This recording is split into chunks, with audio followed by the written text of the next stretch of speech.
Olá, quarta-feira, 14 de setembro de 2022. Estamos começando o Bom Dia Produtor com imagens de Rio Branco, no Acre. A previsão para esta quarta-feira é de sol com algumas pancadas de chuva. A mínima prevista é de 22 graus e a máxima de 33 graus. No programa de hoje, vamos falar sobre o cenário da produção de grãos no Brasil, que tem boas perspectivas. O país deve colher a maior safra agrícola ainda este ano, segundo o levantamento feito pela Conab, divulgado na última semana. Vamos falar ainda sobre como anda o mercado do arábica. O Brasil é o maior exportador e produtor de café arábica no mundo e este é um produto importante para a economia do país. Outro assunto que acompanha no programa de hoje é sobre uma comitiva de muladeiros da cidade de Sorocaba que saiu de Cruz Alta, no Rio Grande do Sul. A ideia é percorrer o mesmo trajeto dos antigos tropeiros que comercializavam mulas, gados e produtos, entre outros estados. E vamos dar sequência também na série de reportagens de Rosa Cabral, em Minas Gerais. Vamos conhecer uma plantação de bananas da espécie Prata Anã, produzida na Serra da Canastra. Hoje, às 20 horas, também pelo canal do Boi, será transmitido pelo Agrocanal, a venda de sêmen da Genética BR. A realização é pela Connect Leilões. Tudo isso e muito mais informação agora no Bom Dia Produtor.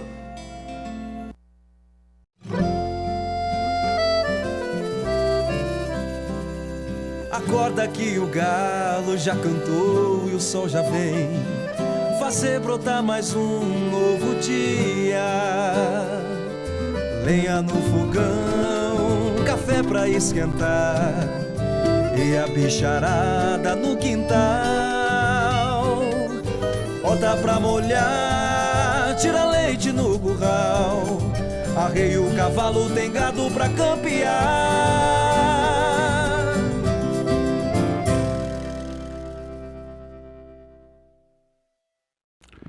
Começamos o programa de hoje com o nosso destaque da capital federal. Bom dia, Berenice. A redução em 1,5 milhão de toneladas na projeção para as importações chinesas de soja no ano comercial 2022-2023, segundo o Departamento de Agricultura dos Estados Unidos, o USDA, deve totalizar 96,5 milhões de toneladas. O USDA disse também que o corte reflete a expectativa de fraca demanda por farelo na primeira metade do ano comercial e a maior produção doméstica de soja. Para 2021-2022, a estimativa de importação foi reduzida de 94 milhões para 92 milhões de toneladas. E a gente lembra também que o ajuste se deve à fraca demanda por óleo vegetal no setor de food service e por farelo de soja nas indústrias de suínos e aves. O esmagamento de soja na China no próximo ano deve ser mantido em 95 milhões de toneladas. De Brasília, Berenice Leite. Acompanhe agora a análise da Scott Consultoria para o mercado do boi gordo com Pedro Gonçalves. Para a pecuária paulista, para as pecuárias de São Paulo, a terça-feira foi de estabilidade, seguindo muito o que aconteceu aí na segunda-feira, onde as escalas ainda estão alongadas, com uma oferta boa de animais para o período. A tranquilidade veio e conseguiu trazer aí uma estabilidade para esses preços, onde o boi gordo vem negociado em R$ 290 por arroba, vaca gorda em R$ 270 por arroba e a novilha gorda R$ 282 por arroba, esses preços brutos e a prazo. Para os animais aí até 4 dentes, com destino à exportação para a China, o preço segue aí R$ 300 por arroba. Já no noroeste do Paraná, a gente viu uma boa oferta de fêmeas, onde as indústrias aí acabaram ofertando aí menos R$ 2 por arroba para essa categoria. Também para a novilha gorda, em relação ao fechamento de ontem, dia 12.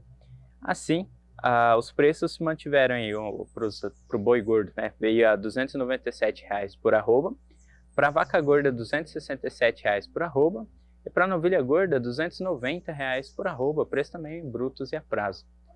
Já falando um pouco de exportações, né, da carne bovina, a gente viu que até a segunda semana de setembro, o Brasil exportou 63,7 mil toneladas de carne bovina in natura. Esse volume médio foi de 10,6 mil toneladas, que é um aumento de 18,7% em relação à média de agosto de 2022, que estava aí com 8,8 mil toneladas.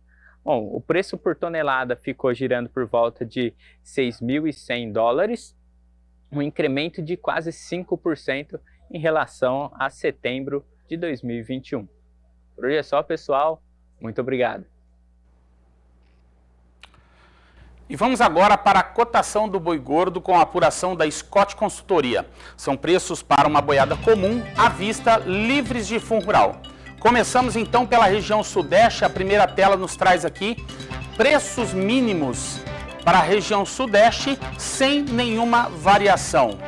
Vamos agora para a nossa segunda tela, na região sul.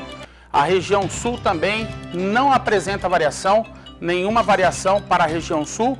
Vamos para a nossa próxima tela, a região centro-oeste, a primeira tela da região centro-oeste, então, queda de R$ 2,00 em Dourados, no Mato Grosso do Sul, e também queda de R$ 2,00 em Três Lagoas, também no Mato Grosso do Sul. A segunda tela do centro-oeste não apresenta variação também, portanto. Vamos agora para a nossa quarta tela, a região nordeste. Nordeste também sem variação. E a região norte, a nossa última tela, sem variação também para essa região do país. Vamos ver agora como fechou a cotação do bezerro Nelore ontem com a apuração pela Scott Consultoria.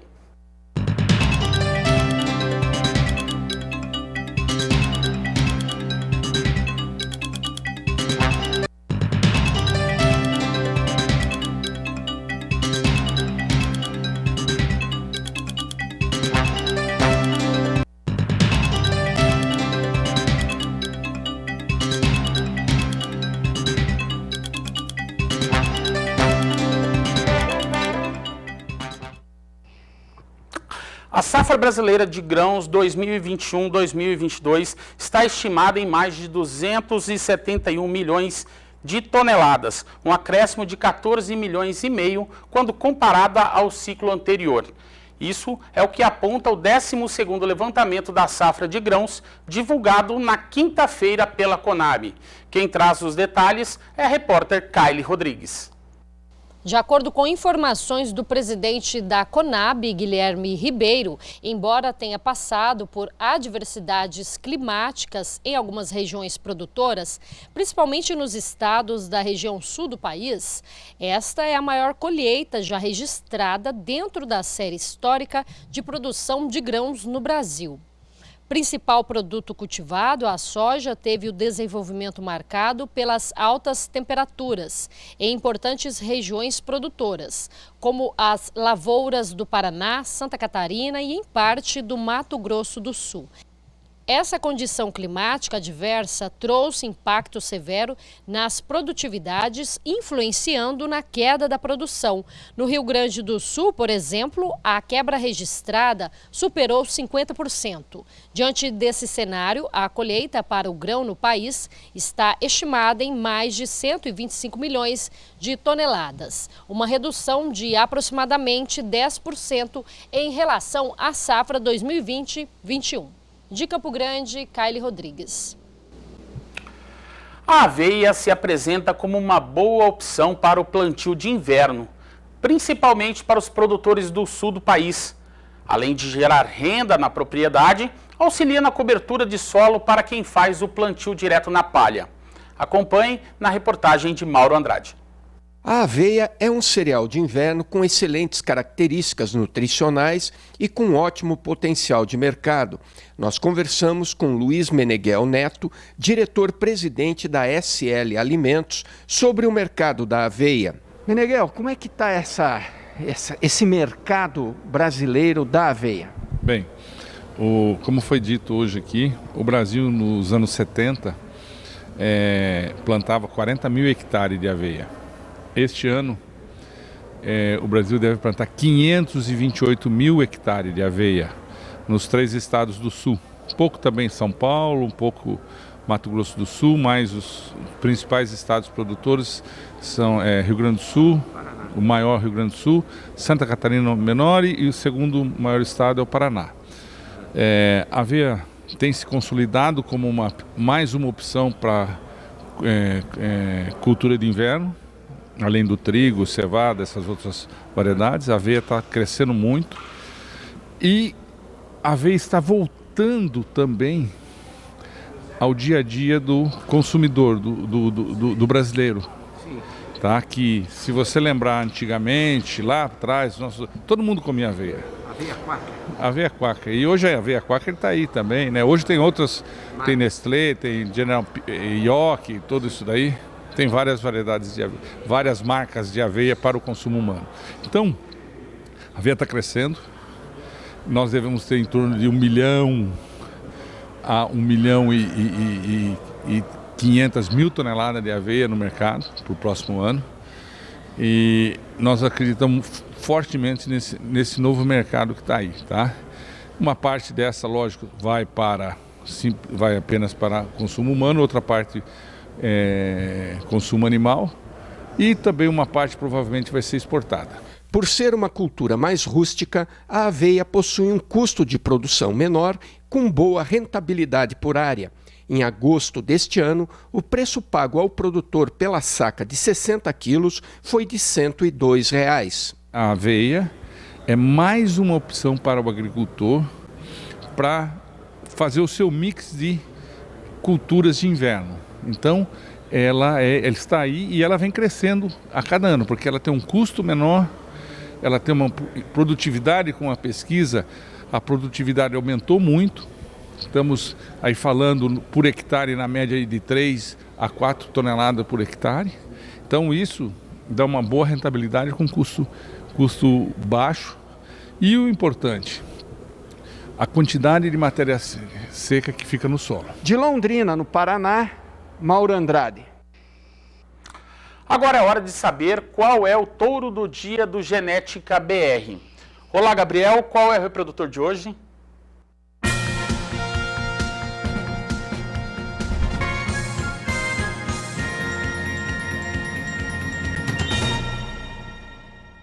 Olá, seja muito bem-vinda à ação Touro do Dia de hoje e nós vamos trazer para você um touraço. Meu amigo, você vai ver aí, peso de bezerro é com ele. Pode colocar na tela para mim o lote número 615. Essa máquina de produzir bezerro pesado, dá uma olhada. É o grande CFM Vínculo, meu amigo. Olha só, olha que trabalho, hein? Que trabalho da agropecuária CFM. Índice CFM de 15,83, touraço. Touraço que aos 4 anos de idade já estava com 913 quilos de peso. E você, meu amigo, olha, é um filho do reprodutor do CFM Krishna, que vai amarelo do IZ, em matriz CFM Diamante. Esse touro foi destaque para precocidade, para musculosidade e elevado desempenho ao sobreano. É aquilo que eu falei do peso do bezerro, 24 quilos acima da média. Ele é indicado para você que já trabalha aí com o Paint, também com o Shape, ele é indicado para as linhagens do Paint Impacto, do Culau AJ e também do CFM Tietê. Dá uma olhada que máquina que é esse touro. Bom de tudo, né? Bom de tudo. Olha aí, carcaçudo, costeludo, touro que tem uma capacidade de pegar peso ligeiro, vai produzir bezerro com as mesmas características e está aí para você, confirmadíssimo com 24 quilos acima da média na sua produção, na sua progênie, ao sobreano. 24 quilos, você tem ideia? Coloca o preço do quilo do bezerro, do quilo do garrote, você vai ver o tanto que é um touro melhorador. E hoje, na ação Touro do Dia, as suas doses caem de 12 por apenas R$10 a dose. Então aproveita, porque está aí na tela para você o grande touro do dia de hoje, vencendo sempre à meia-noite. Um abraço.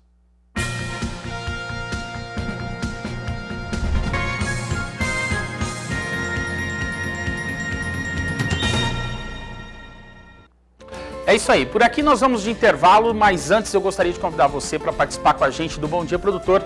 Envie suas dúvidas e sugestões no WhatsApp, que é no 6799863 1001.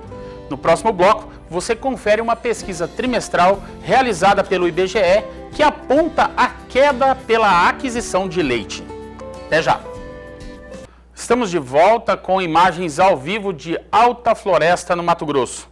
A previsão por lá é de sol, alternando com pancadas de chuva e possíveis trovoadas. O volume de chuvas previsto é de 5 milímetros. A temperatura deve oscilar entre a mínima de 24 graus e máxima de 39. A aquisição de leite pelos laticínios diminuiu mais de 7% no segundo trimestre deste ano. Isso é o que mostra a pesquisa trimestral do IBGE, divulgada esta semana. Apesar da alta nos preços pagos ao produtor de leite, o pecuarista teve aumento acentuado dos custos de produção. Da Bolsa Brasileira de Mercadorias em São Paulo, Walter Puga Júnior tem mais detalhes. A aquisição de leite pelos laticínios recuou mais de 7,5% agora no segundo trimestre de 2022, isso quando comparado ao segundo trimestre do ano passado, né? A aquisição de leite cru, feita por estabelecimentos, lógico, estabelecimentos que estão sob inspeção sanitária, seja federal, estadual, municipal, e que é acompanhado pelo IBGE, totalizaram aí 5 bilhões e 400 milhões de litros durante o segundo trimestre deste ano. Resumindo, um recuo de 7,6% em relação ao mesmo período do ano passado. São dados apurados pelo IBGE naquelas pesquisas trimestrais do segundo trimestre, comparado aí com o segundo trimestre de 2021, né? Dados sobre abate de animais, leite, couro, produção de ovos, de galinha. Resumindo, foram divulgados pelo IBGE e mostram uma queda na captação de leite. Na comparação com o primeiro trimestre do ano, houve uma queda mais acentuada, de 8,9%. Ou seja, entre os 3 primeiros meses deste ano e, em seguida, no quarto, quinto e sexto mês, a queda chega perto de 9%. A captação de leite foi a menor para um segundo trimestre desde 2016. Agora, o setor leiteiro encontrou dificuldades, na verdade, para repassar os custos de produção. Toda a cadeia produtiva sofreu para levar ao consumidor os preços mais altos do leite. O preço do leite até que sofreu um reajuste, mas isso não compensou toda a suplementação alimentar dos rebanhos, tampouco as outras despesas que aumentaram muito para o produtor, como energia e também medicamentos. É o que explicava o Bernardo Viscardi, ele é supervisor de indicadores agropecuários do IBGE. Distribuiu uma nota oficial explicando isso. Também vale citar que a escassez de chuva, diz o relatório do IBGE, em estados do Centro-Sul, isso durante todo o primeiro trimestre, comprometeu a qualidade da silagem usada para complementar a alimentação dos animais durante esse período aí de entre-safra, né? Tipicamente seco, normalmente no segundo trimestre. Portanto, houve redução em 20 dos 26 estados brasileiros participantes da pesquisa. Com destaque, veja, para as perdas que ocorreram em São Paulo. São Paulo produziu pelo menos 115 milhões e 670 mil litros de leite, ou seja, São Paulo produziu muito menos. Goiás produziu quase 99 milhões de litros a menos. Minas Gerais produziu quase 96 milhões de litros menos. Rio Grande do Sul também teve queda na produção, abaixo de 66 milhões de litros, quando comparado com o período anterior. E o Paraná também produziu 22 milhões de litros menos. Bom, até o Mato Grosso produziu cerca de 22 milhões de litros abaixo do que normalmente produzia. Os acréscimos na produção, eles ocorreram. Foram os mais relevantes, foram em Sergipe, mas Sergipe produziu pouco mais de 18 milhões de litros do que normalmente produziria.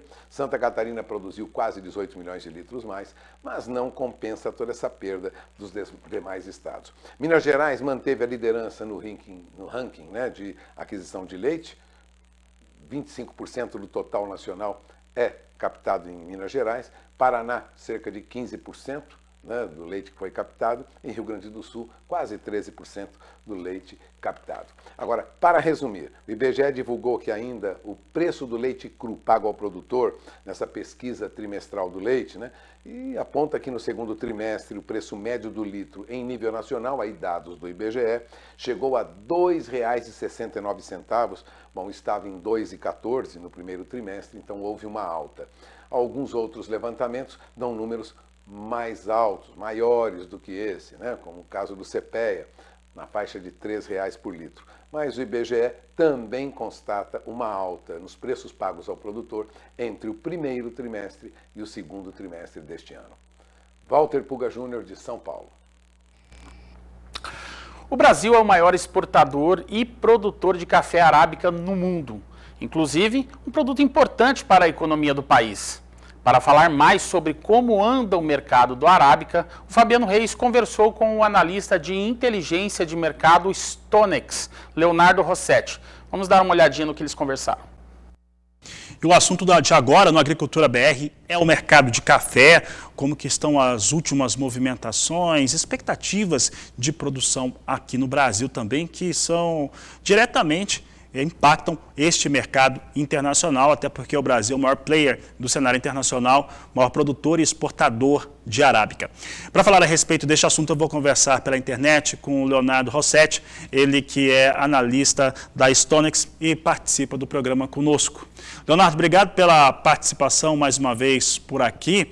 E chegamos a ver algumas altas recorrentes com o café, depois o mercado corrigiu um pouco e com muita visão em cima daquilo que o Brasil pode, de fato, entregar de café. E a colheita mostrou-se bem menor do que aquilo que se acostumou a ver dentro daquelas estimativas apresentadas. Como é que você avalia este momento para o cenário do café? Boa tarde, seja bem-vindo.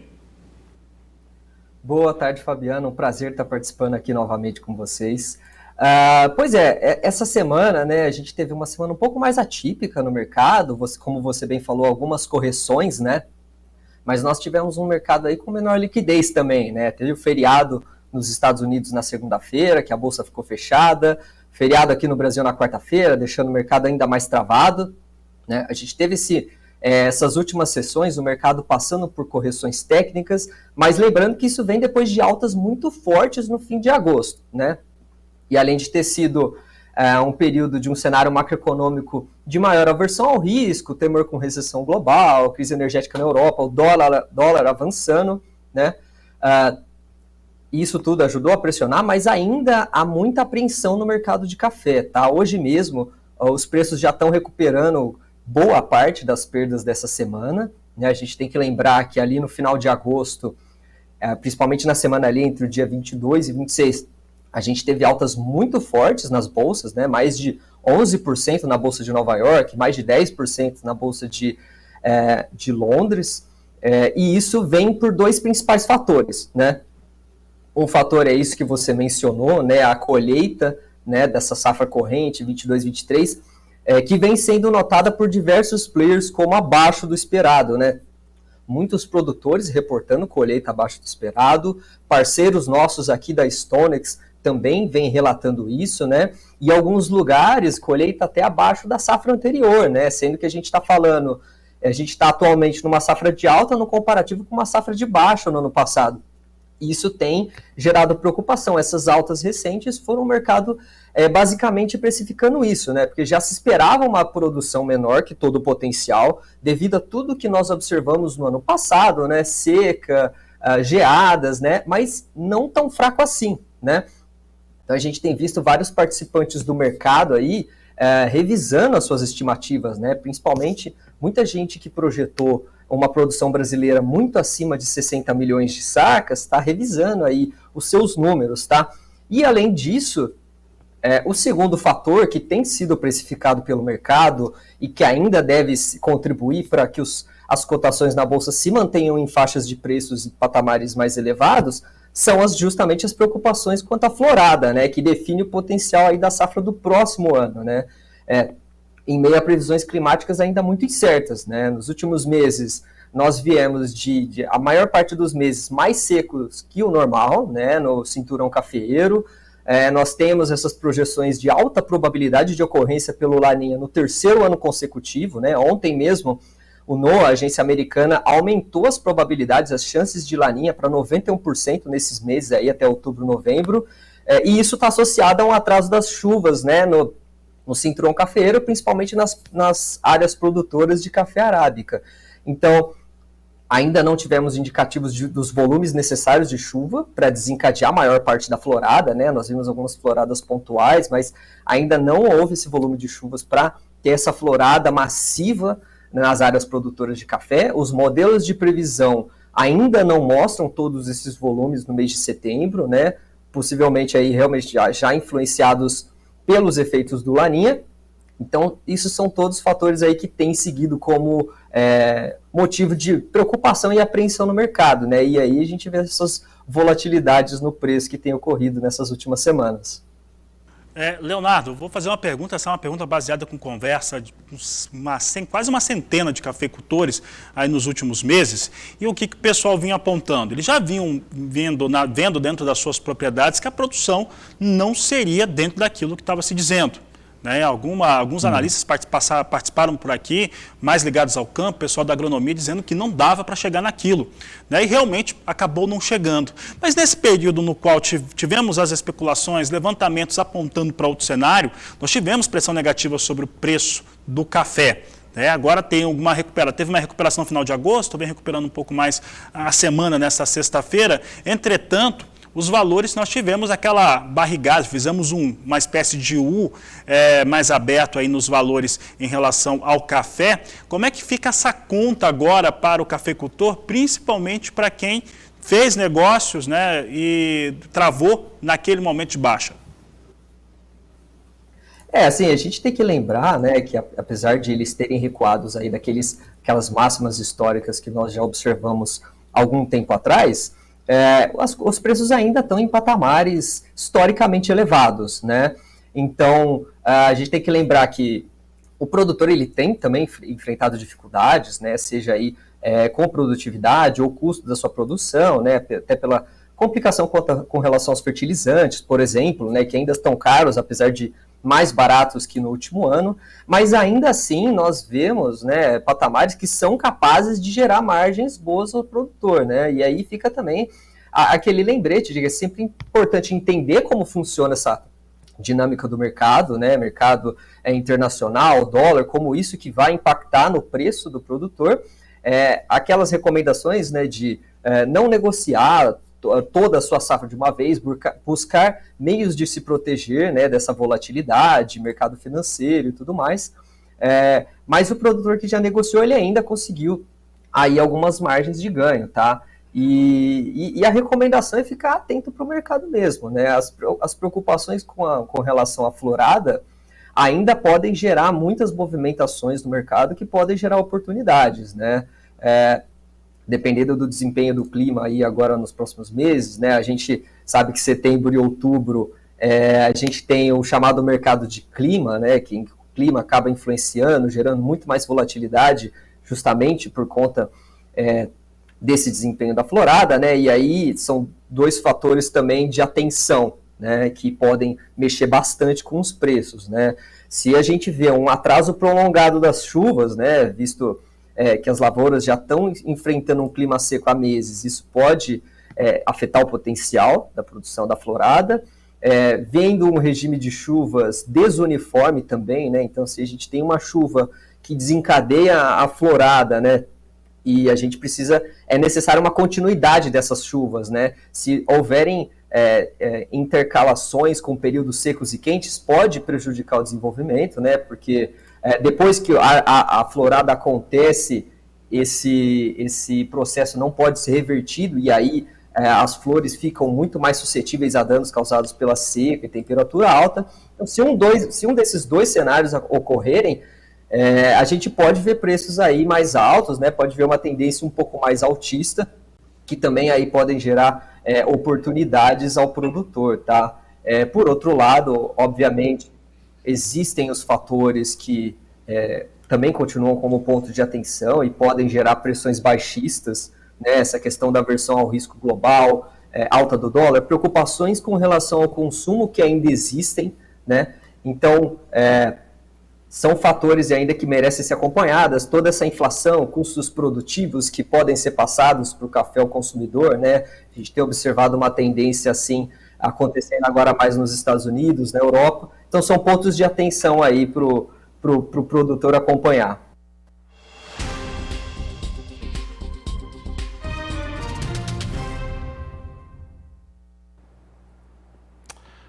Agora é hora do agroclima com a repórter, nossa colega Julian Marques. Bom dia, Julian. José, bom dia para você e também bom dia para todos que nos acompanham. O destaque desta quarta é a chuva intensa que atingiu várias áreas do país. No centro-oeste, as instabilidades ganham força, favorecendo pancadas de chuva sobre grande parte da região. A chuvarada, inclusive, vem acompanhada de trovoadas e com picos de intensidade. E os acumulados são altos na metade sul de Mato Grosso do Sul e metade oeste de Mato Grosso. Em Goiás, o tempo é seco e quente.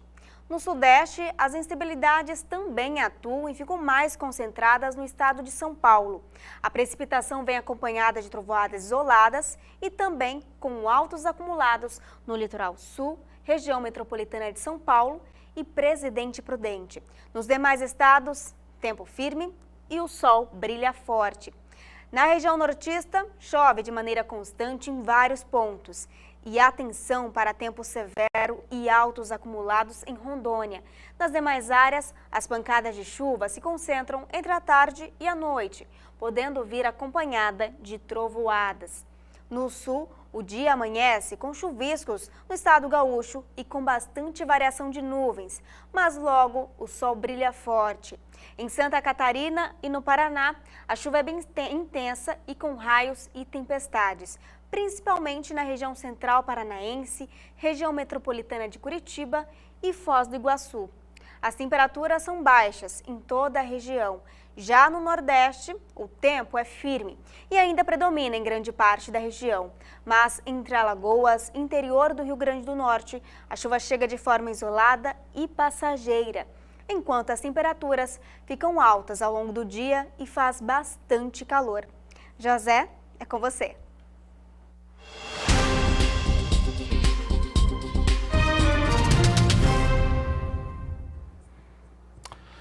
A Ribeirópolis já se prepara para uma nova oferta de leilão. Dessa vez, com 250 touros SEIP do programa Delta Gen.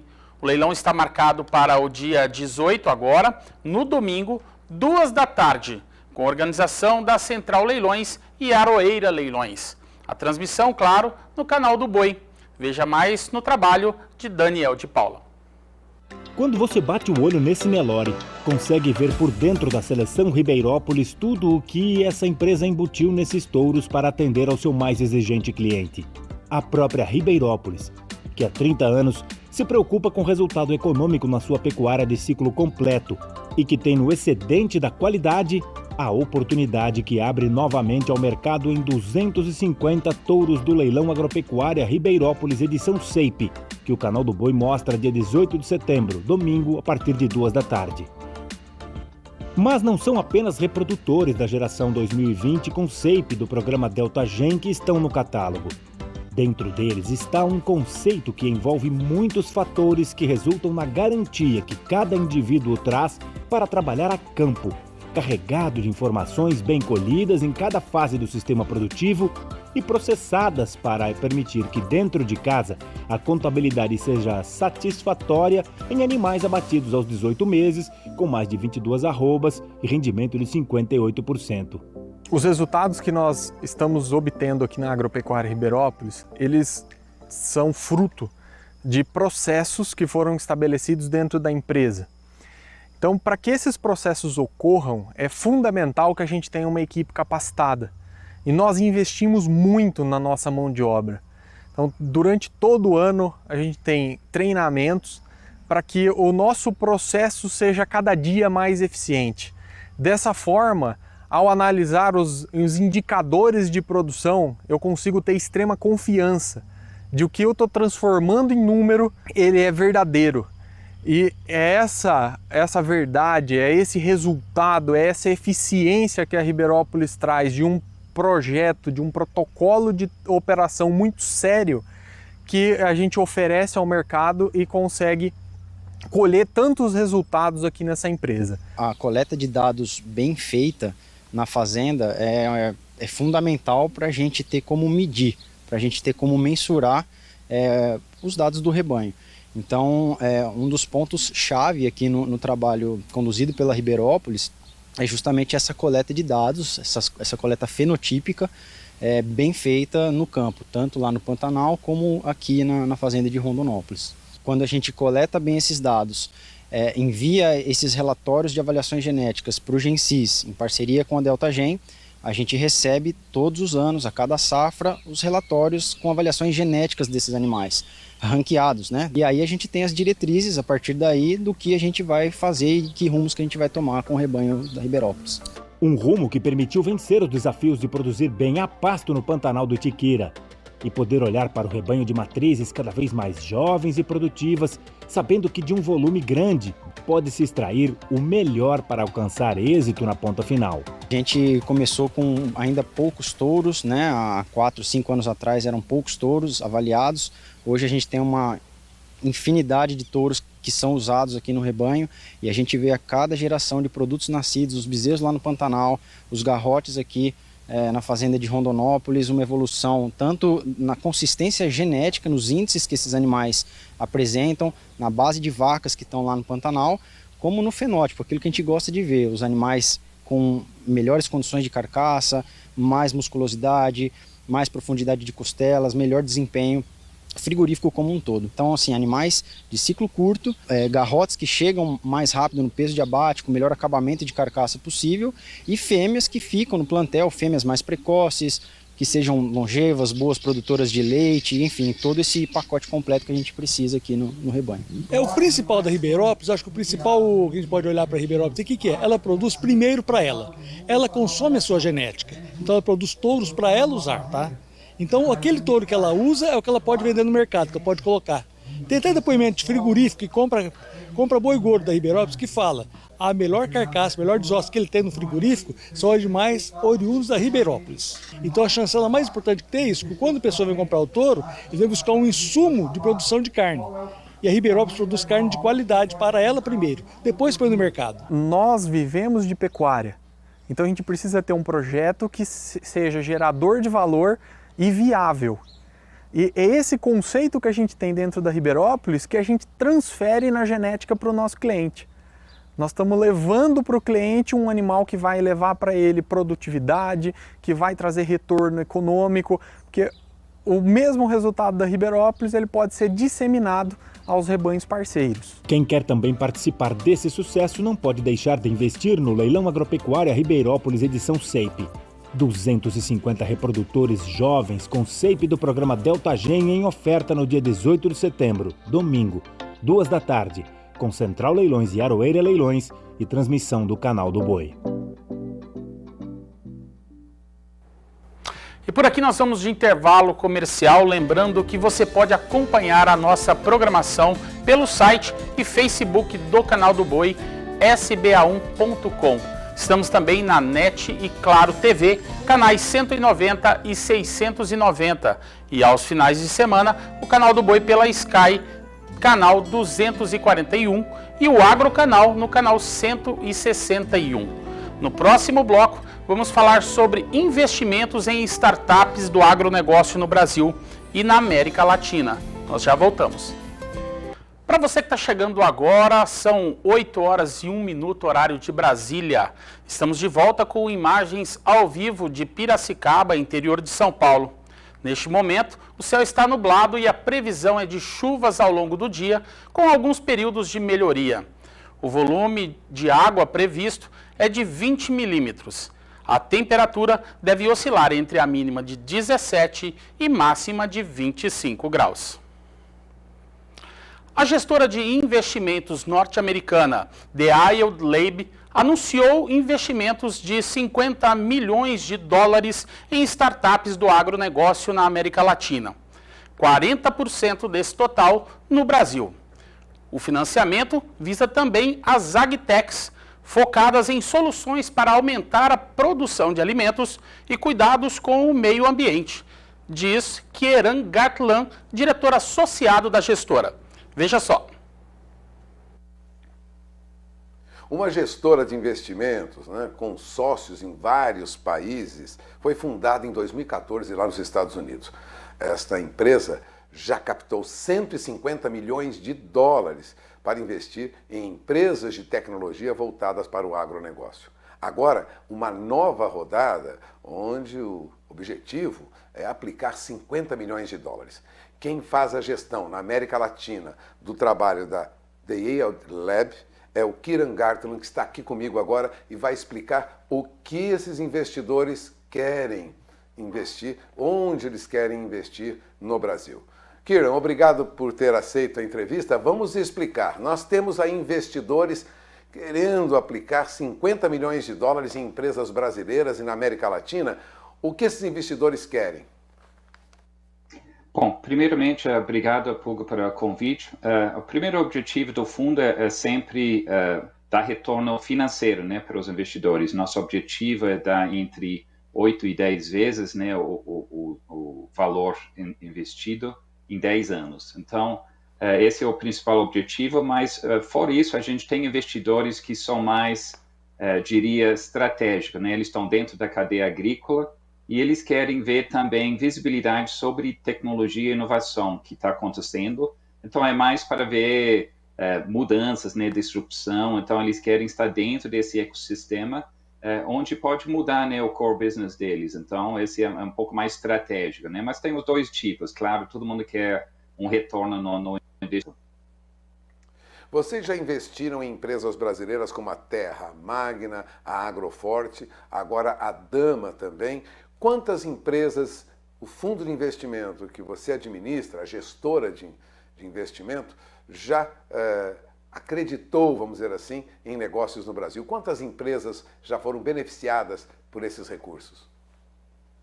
Bom, a gente começou aqui em 2019, O primeiro investimento foi na Terra Magna mesmo. Até hoje investimos em 5 startups, Terra Magna, Agroforte, Seeds, Voa e Arrobatec. Então, são todas dentro da cadeia agrícola, todos bem no fase iniciante, crescendo, de um ritmo bem acelerado, e a gente ajuda, leva eles na próxima fase, que seria captar com fundos que não são do agro. Então, que nem a Terra Magna fez uma rodada grande com o SoftBank, que é o maior fundo de venture capital no mundo, e esse foi o primeiro investimento deles em agro no mundo, Então, foi uma marca histórica, de trazer um fundo tão grande para o Brasil, mas também para um startup que está focado exclusivamente em agro. Então, até agora, 8 startups na América Latina, 5 no Brasil e,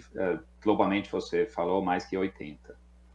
Agora, há um objetivo não só de rentabilidade, mas a escolha dessas empresas. Quais são as empresas, qual o tipo de empresa que o seu fundo que você administra, quer investir? O que é preciso que essas empresas tenham para conseguir esses recursos para tocar o trabalho para frente? Bom, o principal é de resolver um problema importante, Um problema que na agricultura a gente vê que está cheio de problemas, Fazendeiro, ele não tem um problema, ele tem muitos. Então, você tem que estar resolvendo um problema importante para ele. A gente vê no Brasil, um dos grandes problemas é crédito, Então, a gente começou focado nessa área de fintech, que são empresas que nem a Terra Magna, Seeds, Agroforte, que eles focam numa forma de facilitar o crédito para o produtor, principalmente os pequenos e médios, que têm dificuldade. Então, esse é o principal, tem que ser um problema importante, grande para resolver. Segundo é a equipe, eles têm que ter experiência do mercado onde eles estão atuando, Não basta ter uma ideia, tem que conhecer bem o mercado.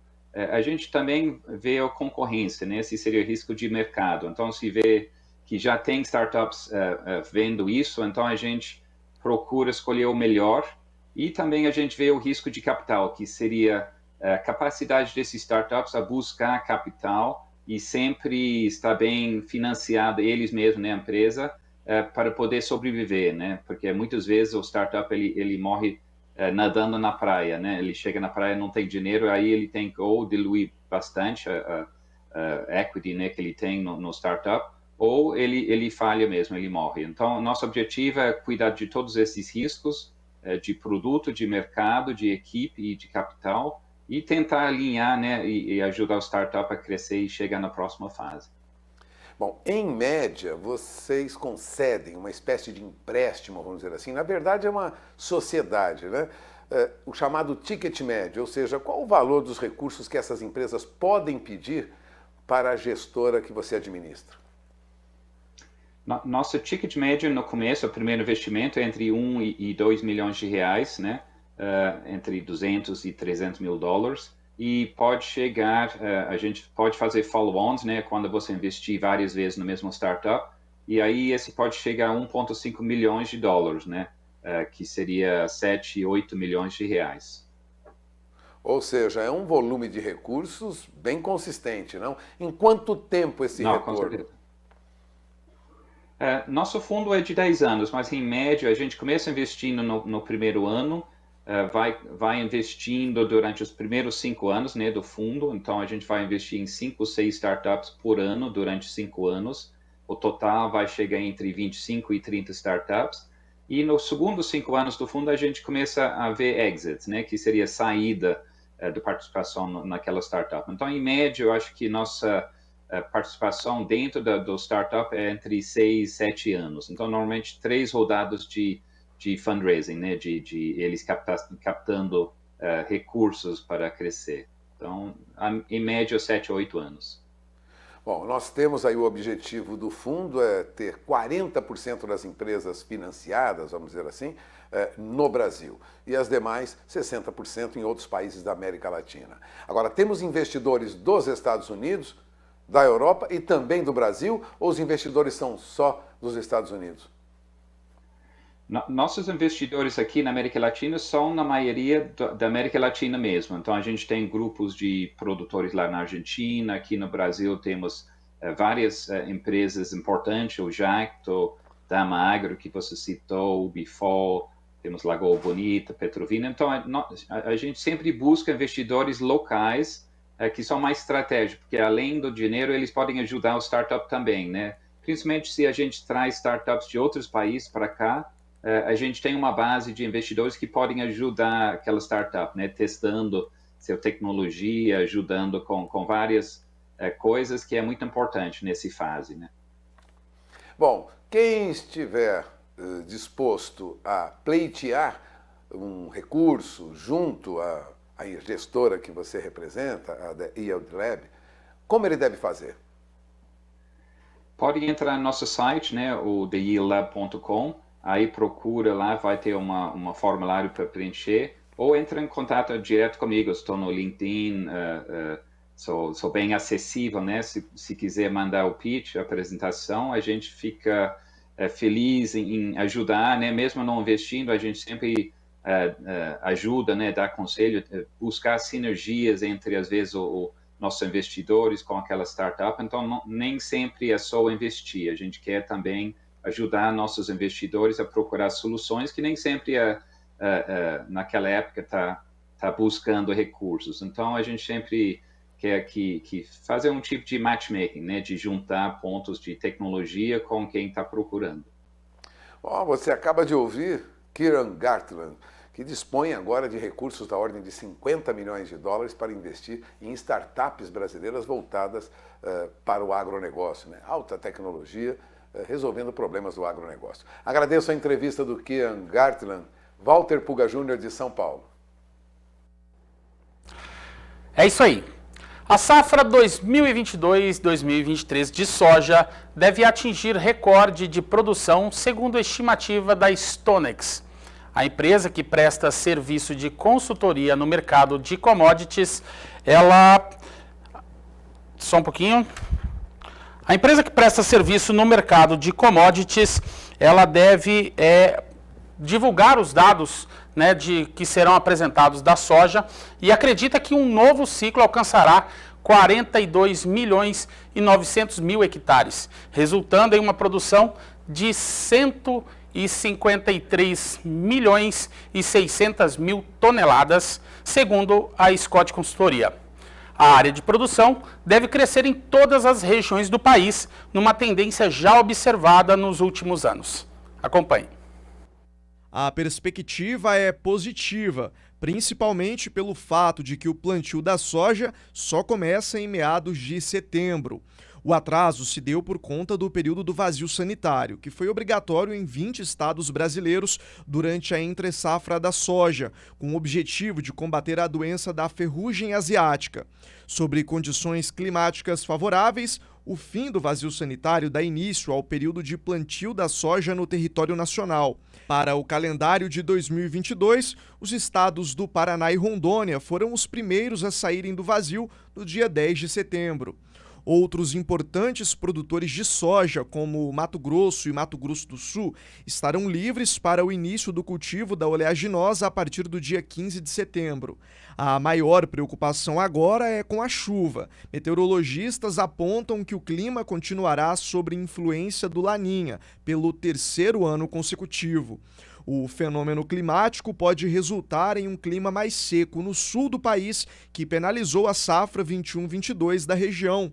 Em contrapartida, o Laninha não significa necessariamente perdas de safra, a exemplo do resultado recorde alcançado no Rio Grande do Sul em 2020. O consumo de fertilizantes também ganha destaque, já que deve ser 7,2% menor neste ano, ocasionado pelo aumento dos custos e da piora das relações de troca aos agricultores ao longo dos preparativos para a safra de verão, após atingir o recorde histórico de entregas no ano passado. As despesas com esses produtos cresceram até 60% para a soja e 85% para o milho, em relação à safra passada, impulsionadas por fatores como crise de oferta, aumento dos custos de produção e demanda recorde em 2021. Sinop, no norte de Mato Grosso, foi sede de mais uma edição do Congresso Brasileiro de Primatologia. Valdir Pacheco tem mais detalhes. Da gente trazer a universidade para... A Sociedade Brasileira de Primatologia é uma sociedade científica com mais de 40 anos e realizou em Sinop, no norte de Mato Grosso, o 19º Congresso Brasileiro de Primatologia. O evento aconteceu no Parque Florestal de Sinop e foi marcado por cursos, mesas redondas e apresentações de trabalhos sobre os primatas. Um dos palestrantes foi o americano primatólogo e doutor Russell Mittermeier, que falou que Sinop está em uma região privilegiada do planeta. Bom, primeiro eu tenho que reconhecer que o Brasil tem a fauna primatológica maior do mundo. Tem mais de 155 espécies diferentes de primatas aqui nesse país, na Amazônia, Mata Atlântica, Cerrado, Pantanal. E nosso país, por exemplo, os Estados Unidos, não tem nenhum. Então, o Brasil é de longe o país mais importante para a primatologia. E aqui você tem um grupo de especialistas em primatas que agora tem, essa Sociedade Brasileira de Primatologia tem 43 anos de idade. É o mais velho de todas as sociedades primatológicas dos países onde existem primatas. Então, é realmente espetacular o que está sendo feito aqui. Quando eu cheguei aqui pela primeira vez em 71, tinha um primatólogo. Agora tem centenas, provavelmente está chegando a 1000 pessoas trabalhando com primatas. E a fauna primatológica é altamente importante para a saúde da mata, não? Porque, por exemplo, esse macaco-aranha que tem aqui, o chamado coatá, ele dispersa sementes de árvores que são responsáveis por uma grande parte da captura de carbono na atmosfera. Não? Então, esses animais têm muitos papéis diferentes na mata, no ecossistema. Não? E se você perde uma boa parte deles, vai ser um problema para o país. Não? E também tem essa possibilidade de ecoturismo. Ecoturismo é uma indústria que está crescendo rapidamente, né, no mundo inteiro. E aqui, nós, por exemplo, estamos estimulando esse ecoturismo para ver primatas na natureza, como fazem com aves no mundo inteiro. Só no nosso país, ecoturismo para aves é uma indústria de mais de 50 bilhões de dólares ao ano. Bilhões. E tem mais de 50 milhões de pessoas que se acham birdwatcher, ornitólogo, né? Aqui, por que não podemos fazer uma coisa parecida? Não ao nível de birdwatchers, porque tem muito mais aves do que primatas, mas podemos realmente estimular uma indústria de ecoturismo para primatas.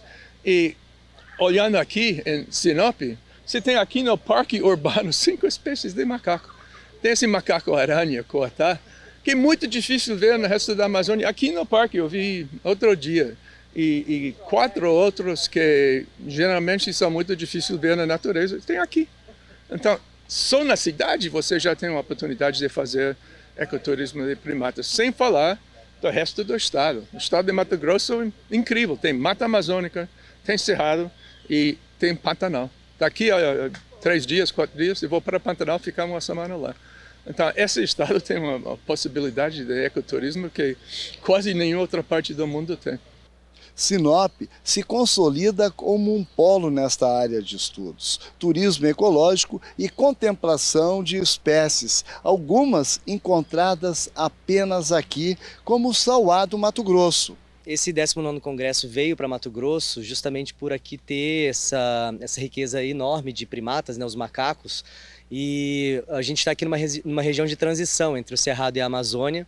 Essa transição é um ecótono, como a gente chama, que é o encontro de 2 biomas, e justamente isso faz com que a gente tenha tantos primatas diferentes aqui. Além da gente ter um município cortado pelo rio Telespires, o que faz também que de um lado de uma margem do rio Telespires a gente tenha uma fauna diferente da outra margem. E isso tudo faz com que essa região seja uma região uma das maiores diversidades de primatas do Brasil. De Sinop, no norte de Mato Grosso, Valdir Pacheco. Em Barreiras, no interior da Bahia, diversos produtores apostaram no sistema de irrigação como meio potencializador de produtividade, além de renda também para a região. Vamos saber mais detalhes na reportagem de Fabiano Reis. O caminho tem uma quantidade de pó, qual não se pode traduzir em imagem. Também, considere em suas contas 160 dias de estiagem, poucas gotas de chuva. É neste caminho de ambiente seco, meio cerrado, meio sertão do estado da Bahia, qual fomos conhecer produtores rurais que descobriram vida e produção na água. Mas onde está essa água nesta secura toda? A estrada que nos trouxe, que nos mostrou a mata pedindo por chuva, por outro lado, apresentou também uma bela serra. Barreiras, interior da Bahia.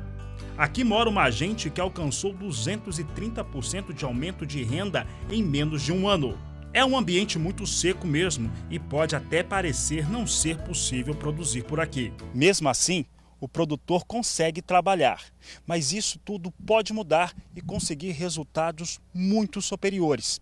E isso ele consegue através do acesso à água, e a irrigação garante que a produção agrícola fique como essa aqui na propriedade do Cipriano. De um grupo de 40 famílias de pequenos produtores no município, a agricultora Fernanda Fernandes mudou seu processo de produção e gestão. O sorriso exemplifica um pouco disso. Olha, depois que a gente entrou no projeto, mudou totalmente a nossa vida e a nossa produção. Antes a gente trabalhava com vaca leiteira, com frango de corte caipira. E a gente foi mudando a nossa produção depois de muito esforço do projeto, que eles viam que a gente tinha capacidade, que a gente tinha uma terra produtiva, mas a gente mesmo não acreditava no nosso próprio potencial. E aí a gente foi mudando aos poucos.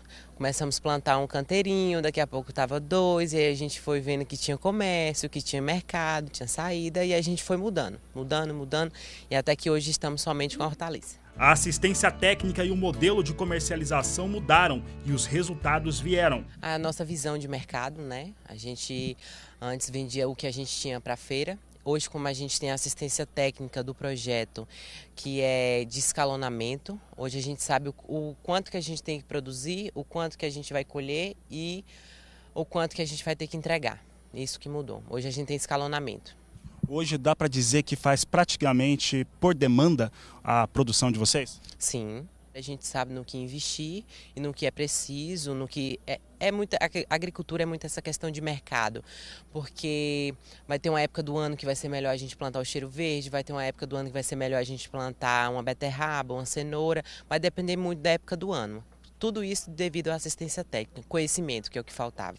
As terras que você vê agora são do agricultor desde os 8 anos de idade, Cipriano dos Santos. São pouco mais de 33 hectares, com uma área irrigada ainda menor, mas que conseguiu tirar 2 safras no ano. Rapaz, é uma grande história para a minha vida. Deu uma renovada tão grande que hoje eu me surpreendo assim, dizendo minha propriedade cresceu 100% dentro de poucos dias, que não tem ainda um ano. Eu estou com 8 meses que participo do projeto. E eu vejo hoje, posso mostrar para vocês a qualidade do milho que eu tenho aqui, do feijão, que isso não acontecia. Eu plantava no tempo de invernos, que falhava, às vezes eu colhia, às vezes na hora da colheita eu perdia a safra, e hoje eu estou tirando já 2 safras dentro de 8 meses, porque essa já está chegando, acredito que vou colher 3 safras durante o ano. Hoje eu estou realizando o sonho, que era esse. Que eu nasci, me criei na agricultura familiar, era com grandes dificuldades, cheguei até a pensar em desistir, e hoje eu já penso positivo, eu quero daqui para frente multiplicar o que eu tenho já em gotejo, vou trabalhar em cima disso. Quem trouxe esse desenvolvimento para os produtores rurais foi um projeto do Instituto Mosaic, o Village, com aporte de R$1,5 milhão por ano. É o que nos explica Camila Belanzini, gerente da instituição. A propriedade do Cipriano é uma das famílias beneficiadas pelo programa do Village, então hoje a gente atende 40 famílias aqui em Barreiras e o Cipriano realmente é um case de sucesso. Aqui foi feito um trabalho realmente de como melhorar o sistema de irrigação, então através da construção de umas cisternas, de uma caixa d'água, ele realmente conseguiu trabalhar e melhorar todo o sistema de irrigação dele e realmente ter uma produtividade diferenciada. Hoje o Village tem um resultado, já em 1 ano e meio a gente conseguiu resultados realmente expressivos, com todo esse grupo de em torno de 20 famílias, que foram as primeiras 20 famílias beneficiadas. Hoje a gente olhar para essas famílias, elas tiveram um impacto de renda em torno de 230% na renda delas. Tivemos uma economia em torno de 460 litros de água a partir da implantação de um melhor sistema de irrigação. Para encerrar, não poderia esquecer de mostrar quem já pensou em desistir da agricultura e que o sorriso responde se vale a pena produzir. O Canal do Boi transmite no próximo dia 27 de setembro, às 8 horas da noite, horário de Brasília, o 52º leilão virtual da marca Sol. Veja a reportagem.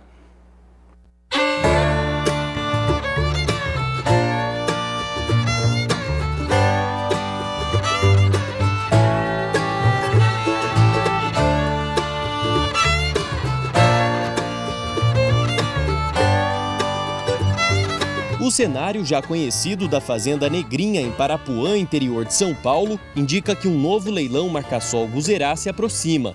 Será o último do ano.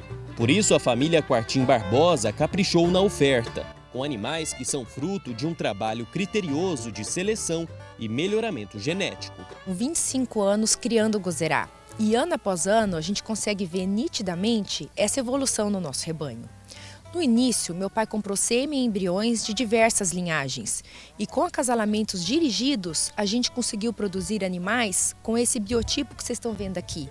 Uma carcaça comprida, arqueada e volumosa e corrigidos para tamanho de umbigo, tetos e temperamento. Com uma rusticidade incomparável, o Guzerá é uma das raças mais importantes da nossa pecuária, sendo o primeiro zebu a chegar no Brasil.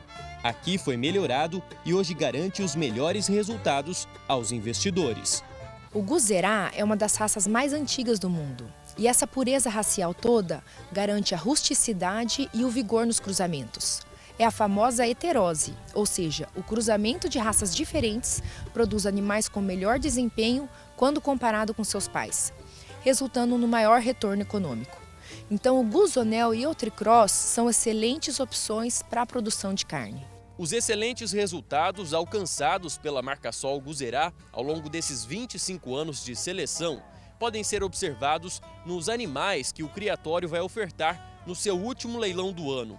São touros e também fêmeas, que com certeza atendem às mais altas exigências do mercado. Nessa última oferta do ano, teremos 35 touros PO, sendo 10 deles indicados para repasse. Eles estão com uma média de 24 meses, 670 quilos e 36 de CE. Teremos ainda 21 novilhas, todas com registro definitivo, também com 24 meses e 490 quilos. E sêmen dos raçadores da marca Sol. O endereço GEL, marca Sol Galeno, marca Sol Magnum, marca Sol Norte, marca Sol Tirano e Mentor do IZ. Como sempre, o leilão da marca Sol é muito aguardado pelo mercado e esta edição está imperdível, inclusive com condições comerciais facilitadas. Então aproveite esta oportunidade e faça excelentes negócios. Amigo pecuarista, você é nosso convidado para mais esse grande evento da raça Guzerá, o 52º leilão Marca Sol Guzerá. Dia 27 de setembro, é uma terça-feira, às 20 horas, horário de Brasília, pelo Canal do Boi e Central Leilões. Não perca essa oportunidade e faça ótimos negócios. Até lá!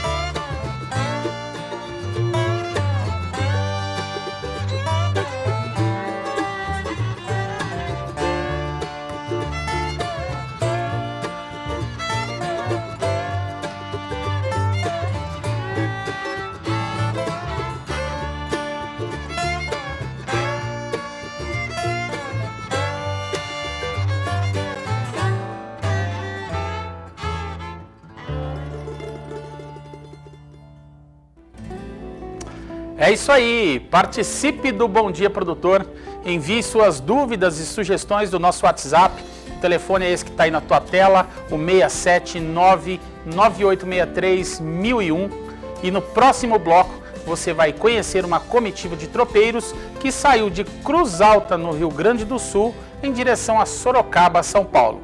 A gente volta já. São 8 horas e 32 minutos, horário de Brasília. Estamos de volta com imagens ao vivo de Aracaju, Sergipe. A previsão para esta quarta-feira é de sol, alterando com chuvas rápidas e isoladas ao longo do dia. A temperatura deve oscilar entre a mínima de 21 graus e a máxima de 28.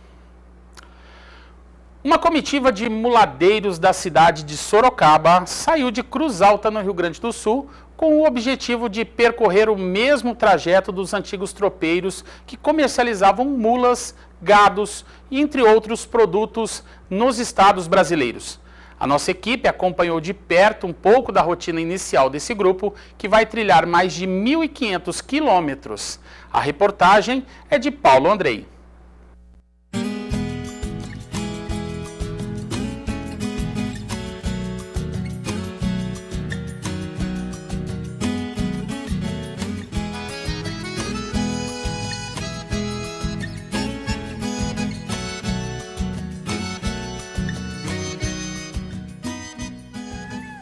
De Cruz Alta a Sorocaba, do Rio Grande do Sul até São Paulo.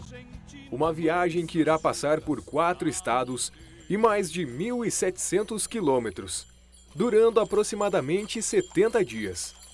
Apesar de parecer um roteiro estranho aos olhos modernos, esse trajeto, assim como o meio de transporte usado, foram fatores importantes para a relação comercial entre os estados e também uma das maiores heranças culturais do país. Essa é a Comitiva Paulista, de Cruz Alta a Sorocaba, com o lema 5 amigos e uma paixão, a tradição tropeira. Selecionando a mulata, tropa pronta e faturada, burro, cargueiro e bruaca. Olha, meus amigos, a importância histórica é a gente tentar manter a tradição. Uma tradição aí de 200, quase 300 anos atrás, quando os tropeiros subiam para São Paulo, conduzindo as tropas de Moares, essa tropa que fez e construiu o nosso Brasil. Hoje nós vemos aí a falta de manter a cultura e passar a cultura para gerações futuras. A única coisa que nós estamos querendo é reviver essas emoções, todo esse caminho por onde os tropeiros passaram e poder chegar lá em São Paulo e contar essa façanha, contar tudo aquilo que nós vivemos para motivar e incentivar outros tropeiros, outros grupos de amigos, assim como nós, a fazer o mesmo. Nós estamos calculando aí aproximadamente de 60 a 70 dias. Nós temos aí uma média de percurso diário de 30 a 35 quilômetros. É claro que vai ser casado de pouso a pouso, isso daí pode variar. Mas nós estamos aí fazendo em 2 etapas. Na primeira etapa, 30 dias, a gente vai para nossas residências, fica lá durante 10 dias, depois retorna e faz mais 30 dias até chegar em Sorocaba. O objetivo desses 5 amigos é recriar da forma mais fiel possível o caminho das primeiras tropas do país. Então já faz mais de 4 anos que a gente vem trabalhando nesse projeto, porque é um sonho de todo cavaleiro participar da história, por onde entrou as mulas, as tropas, né? E saiu aqui de Cruz Alta até Sorocaba. E nós temos uma bagagem de estrada, sempre viajamos, fazendo vários trajetos aí, o Brasil afora. Mas esse era o mais importante. E era o mais trabalhoso, porque é o maior, 1.700 quilômetros, em torno de 70 dias, né? E aí demos uma parada por causa da pandemia, mas depois, conversando com esses amigos, os 5 amigos que sempre estão viajando junto, né? Tá na hora de a gente fazer esse trajeto. E graças a Deus, né? Em primeiro lugar, agradecer a Deus, né? A nossa família, nossos patrocinadores que estão ajudando nesse projeto, né? E conseguimos hoje estar aqui para realizar o nosso projeto, o nosso sonho. Chegando a Cruz Alta durante a última semana, a comitiva foi recepcionada por entidades tradicionalistas e autoridades locais, além de participarem da condução da Chama Crioula, que marca o início das comemorações da Semana Farroupilha, até chegar aos desfiles do dia 20 de setembro, fortalecendo as raízes da fundação da cidade de Cruz Alta. Hoje, com a chegada da Chama Crioula, nós podemos relembrar um pouco a história tanto de Cruz Alta como do nosso estado. Com a vinda deles de Pinhal Grande, comandada, né, pelo Toco, uma pessoa muito querida e que vive as tradições do nosso Rio Grande de maneira muito intensa, com toda a turma, com crianças, realmente nos mostram, né, a paixão e a verdadeira tradição que a gente deve ter pelo nosso Rio Grande do Sul. E nesse momento de integração com a comitiva Sorocaba Cruz Alta, a comitiva paulista de tropeiros, que inclusive vieram com as mulas, que mostra muito da história de Cruz Alta. Um encontro entre tradições que caminharam juntas, né, tanto no estado de São Paulo como aqui no estado do Rio Grande do Sul, e que tem relação com a fundação da nossa cidade, que foi fundada por um tropeiro, com as nossas lendas, né, principalmente a da lenda da panelinha, que os tropeiros que aqui chegavam tomavam água e não partiam. E a gente ter hoje o encontro dessas tradições que tem uma similaridade muito importante, que é o amor pela sua terra, o amor pelo seu estado.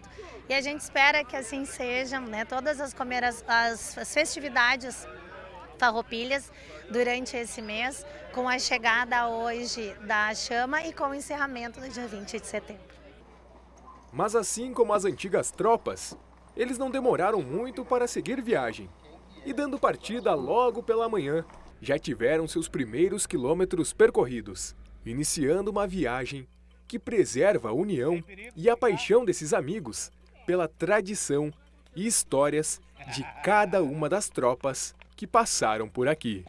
Para a gente é um privilégio muito grande estar podendo realizar esse projeto, que não foi fácil e não vai ser fácil, porque rodar 1.700 quilômetros, os tropeiros há muito tempo atrás já tinham programado o trajeto, né? E nós agora, depois de 200, 300 anos, estamos querendo retomar esse caminho das tropas e fazer de novo o que eles faziam há muito tempo atrás. Mas hoje de uma forma muito mais tranquila, em vista, né? Porque já tem tudo programado, os pousos, e o pessoal aí está tudo dando um apoio que a gente precisa para estar concluindo esse trajeto até Sorocaba. saindo hoje de Cruz Alta. Esses animais que nós estamos levando hoje na viagem são todos animais preparados para essa viagem, em questão de trato, em questão de condicionamento físico, porque não é fácil o animal percorrer durante 70 dias, 1.700 quilômetros, não pode chegar em casa, pegar um animal e falar, vou sair andando amanhã, entendeu? Tem que ser condicionado, tem que ser bem tratado, tem que ter as vacinas em dias, tem que ter vermifugação em dia, tudo em dia, entendeu? E treinar seus animais, se quiser fazer, todo o apoio, mas desde que os animais estejam em grandes condições de percorrer esse trajeto, senão não chega no destino não. Sim, é uma coisa que, assim, que a gente fica até sem palavras para falar, porque não é muito emocionante, sabe? A gente está conseguindo fazer esse trajeto e com esse pessoal que a gente está, essa equipe que a gente montou, que é de 5 muladeiros, que eu faço parte deles, e 2 no apoio, que é o nosso amigo Márcio Ferrador, que ele está na parte de casqueamento e ferrajamento da nossa tropa, e tem mais um motorista da nossa tropa. É muito bom, não tem palavras. 200 mulas argentina, mansas, chucras, E quem recebe a comitiva em sua propriedade, além de uma nova amizade, revive um pouco do trabalho que durante muitas e muitas décadas foi realizado. Mais uma vez, de Cruz Alta a Sorocaba, do Rio Grande do Sul a São Paulo, e do povo brasileiro, junto a cada tropeiro que montou no lombo de mulas e cavalos pelo Brasil afora. Que é uma satisfação muito grande receber essa comitiva de São Paulo.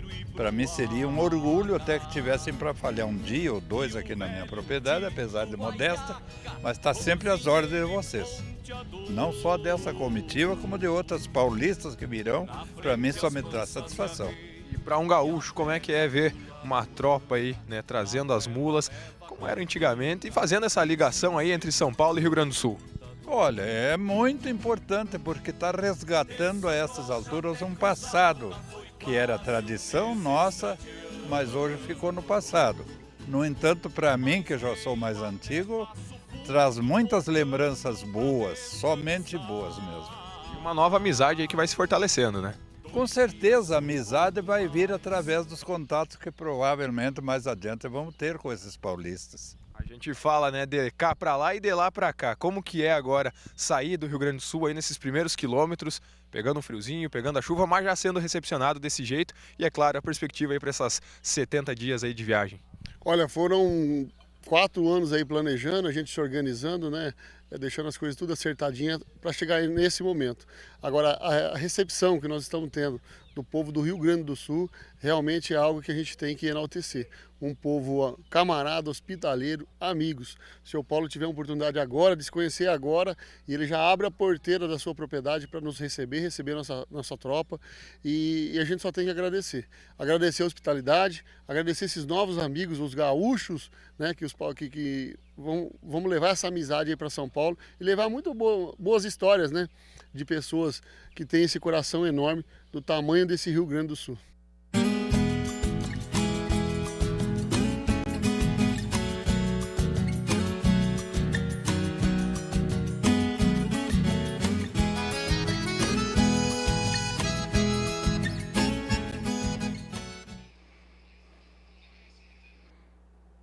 Legal, hein? Muito bacana essa reportagem aí. Parabéns à nossa equipe lá do Rio Grande do Sul que trouxe essa matéria muito legal mesmo pra gente. Olha só, as exportações brasileiras de produtos agrícolas continuam crescendo. Em agosto, os embarques de arroz aumentaram em 134%. A perspectiva para as exportações de milho também são as maiores para setembro. Da Bolsa Brasileira de Mercadorias em São Paulo, Walter Puga Júnior tem mais informações. Bom dia, Puga. Bom dia a você, Zé. Bom dia a todos. De fato, você ressaltou bem, é até um número surpreendente, né? Um aumento no volume de arroz embarcado pelo Brasil em agosto de 134%. Bom, as exportações brasileiras de arroz, base casca, né, somaram aí 268 mil toneladas em agosto. Isso tudo rendeu ao Brasil cerca de 87 milhões e 700 mil dólares. São dados do Ministério da Economia, compilados aí pela Associação Brasileira da Indústria do Arroz, a Abiarroz, né? Em relação ao mesmo mês, ou seja, agosto do ano passado, o volume cresceu 134%. E a receita, veja, é 141% maior. De janeiro a agosto deste ano, os embarques de arroz somaram aí 1.150.000 toneladas, ou seja, renderam aí mais de 345 milhões de dólares. No mesmo período de 2021, foram 687 mil toneladas, que renderam, na ocasião, aí, mais de 222 milhões de dólares. A exportação de arroz do Brasil continua acentuada. A Abiarroz, Associação Brasileira da Indústria do Arroz, também divulgou os números referentes à exportação de arroz beneficiado em agosto.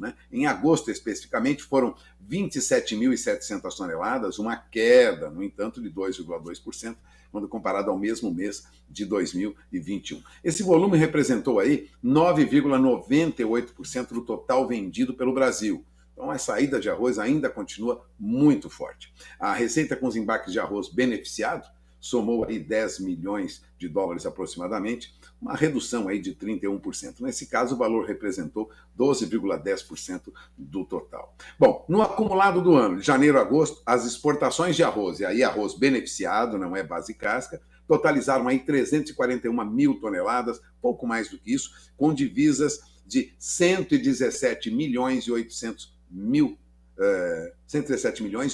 dólares, né? Veja, a participação no total dos embarques do arroz base casca foi de 29,61% em volume e 34,12% em receita. Ou seja, a saída de arroz do Brasil aumenta e aumenta muito neste ano, segundo dados da Abiarroz. Agora, não só arroz, viu? As perspectivas para exportação de milho também são fortes, viu? As exportações de milho devem crescer 47% agora, este mês de setembro. A informação é da Associação Nacional dos Exportadores de Cereais, a ANEC. É que as exportações brasileiras de milho alcançarão 7.800.000 toneladas neste mês, segundo a estimativa da ANEC, né? Esse volume, para se ter uma ideia, é 47,7% maior que o de setembro do ano passado.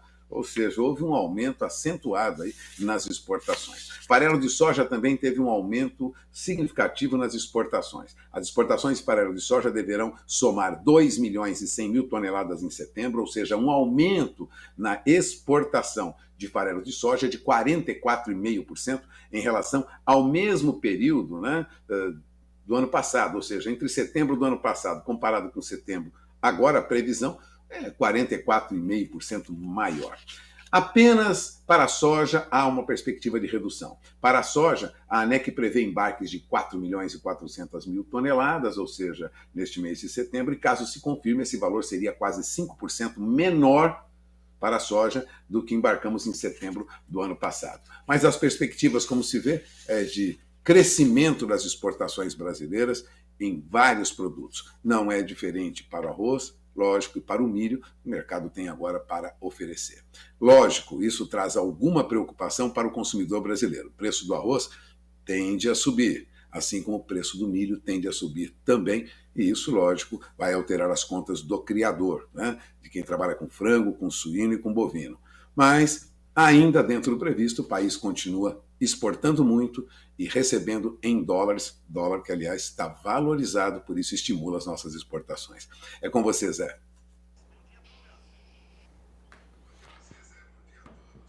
Você confere agora uma reportagem sobre erosão do solo, provisão de água e estoque de carbono na bacia do Taquari. Acompanhe.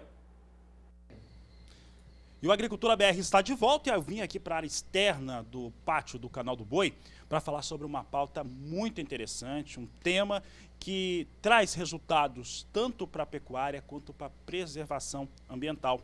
É por isso que eu vou conversar agora com o Renato Roscoe, ele que é diretor do Instituto Taquari Vivo e participa do programa conosco. Renato, obrigado pela participação mais uma vez aqui conosco. Como que essa iniciativa ela tem trazido contribuição e melhorado principalmente os parâmetros numa região tão importante no Mato Grosso do Sul? Boa tarde, seja bem-vindo. Boa tarde, Fabiano. Muito obrigado pela oportunidade de estar aqui conversando. É um prazer muito grande estar aqui com vocês, falando um pouquinho sobre o Instituto Taquari Vivo, que é uma instituição que foi formada, constituída exatamente para tentar lidar com os grandes desafios do rio Taquari, né? O rio Taquari é um rio que corta um planalto muito arenoso e é um dos maiores contribuidores para a formação da bacia pantaneira. O rio Taquari forma 36% da planície pantaneira, né, os sedimentos do Taquari. E o rio Taquari, ao longo dos últimos 40 anos, 50 anos, ele vem sofrendo uma ocupação nas suas cabeceiras, e essa ocupação muitas vezes foi um pouquinho além do que seria possível. E isso intensificou os processos de erosão. E aí você tem aquela cadeia, né? Erosão, assoreamento, e aí isso reflete lá embaixo no Pantanal, nos arrombados, que são um problema sério lá na planície pantaneira. E Renato, e essas ações que estão sendo feitas, né, os serviços ambientais, eles têm gerado ali um resultado muito importante, inclusive alterando a pecuária da região. Exato. Quando a gente começou a pensar, né, a gente veio de baixo para cima. Nós viemos a partir dos problemas criados pelos arrombados lá embaixo, principalmente o arrombado do Caronal, que inundou uma área de 650 mil hectares, né, o rio Taquari mudou de curso, né, hoje tem 150 quilômetros de rio seco de um lado e 650 mil hectares alagados do outro, né. Então a gente veio de lá, bom, mas o que causou isso? O que causou isso foi o assoreamento. E o assoreamento está ligado a quê? Aos processos erosivos no Planalto, do lado de fora do Pantanal. A gente falou, bom, mas e para resolver isso, o que a gente precisa fazer? Nós precisamos recuperar as áreas de APP, reservas legais, né? Então há um processo de recuperação ambiental, mas também nós precisamos ajudar os produtores a melhorarem a sua própria pecuária, as suas atividades. Como? Fazendo terraceamentos, contenção de solo e a recuperação de suas pastagens. Então, ao mesmo tempo que a gente estimula a recuperação ambiental, a gente também estimula a recuperação da produtividade desses produtores, né? Como que a população na localidade regional ali, ela tem recebido as ações do Instituto e principalmente os resultados que já começam a aparecer e que estão sendo mostrados? Exato, a gente tem feito várias ações, né? Primeiro uma ação mais territorial, de análise do território mesmo, com análise de toda a bacia, né? Com imagens de satélite, vendo onde estão os pontos críticos, onde a gente deve direcionar nossas ações, e também trabalhado em projetos piloto, onde a gente já aplica as técnicas. Os produtores ficam muito satisfeitos, eles estão super interessados em recuperar suas áreas. Eu não conheço um produtor que não se incomode em ter sua área sendo degradada. Eu não conheço, né? Então, quando a gente leva para eles uma luz, uma possibilidade de solução para esse problema, eles ficam muito satisfeitos, né? Bom, o Taquari ele tem uma relevância muito forte no Mato Grosso do Sul, principalmente para as regiões pantaneiras, né, os pantanais do Mato Grosso do Sul. Em relação ao que se pode esperar da iniciativa, principalmente projetando os resultados que se podem colher dali, o que vocês enxergam neste momento? Olha, a gente enxerga, primeiro, é um problema que aconteceu em 20, 30, 40 anos, né, esse processo de aumento da erosão e assoreamento dos rios. Não é um processo que vai ser revertido em 5 anos, 10 anos. É um projeto também para 20, 30 anos, 40 anos. É a mudança de um padrão de produção numa região. A cultura ali, é possível mudar a maneira de trabalhar? Totalmente, nós temos tecnologia para isso, a pecuária avançou demais. É importante dizer que 90% da bacia é de pecuária, né? E a pecuária avançou muito, a pecuária vem passando por investimentos mais intensos, e a gente entende que nos próximos 10, 20 anos nós vamos ter uma transformação completa daquela região, com sistemas produtivos mais sustentáveis, e que nós vamos ter mais produção de carne, mas com menor degradação dessas pastagens e maior preservação do meio ambiente. Ali nós temos uma região de produção de animais que, dentro das suas características e parâmetros, é praticamente um animal orgânico. Ele se alimenta de pastagem.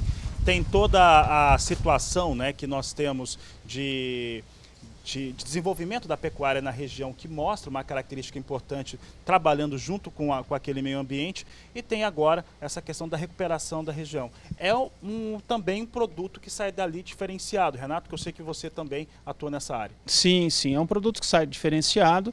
E outra coisa também que os nossos produtores sempre reivindicam, e com razão, os serviços ambientais que eles prestam à sociedade como um todo, né? E aí a gente pode citar alguns: o serviço ambiental de reservar carbono nas reservas legais, APPs, etc.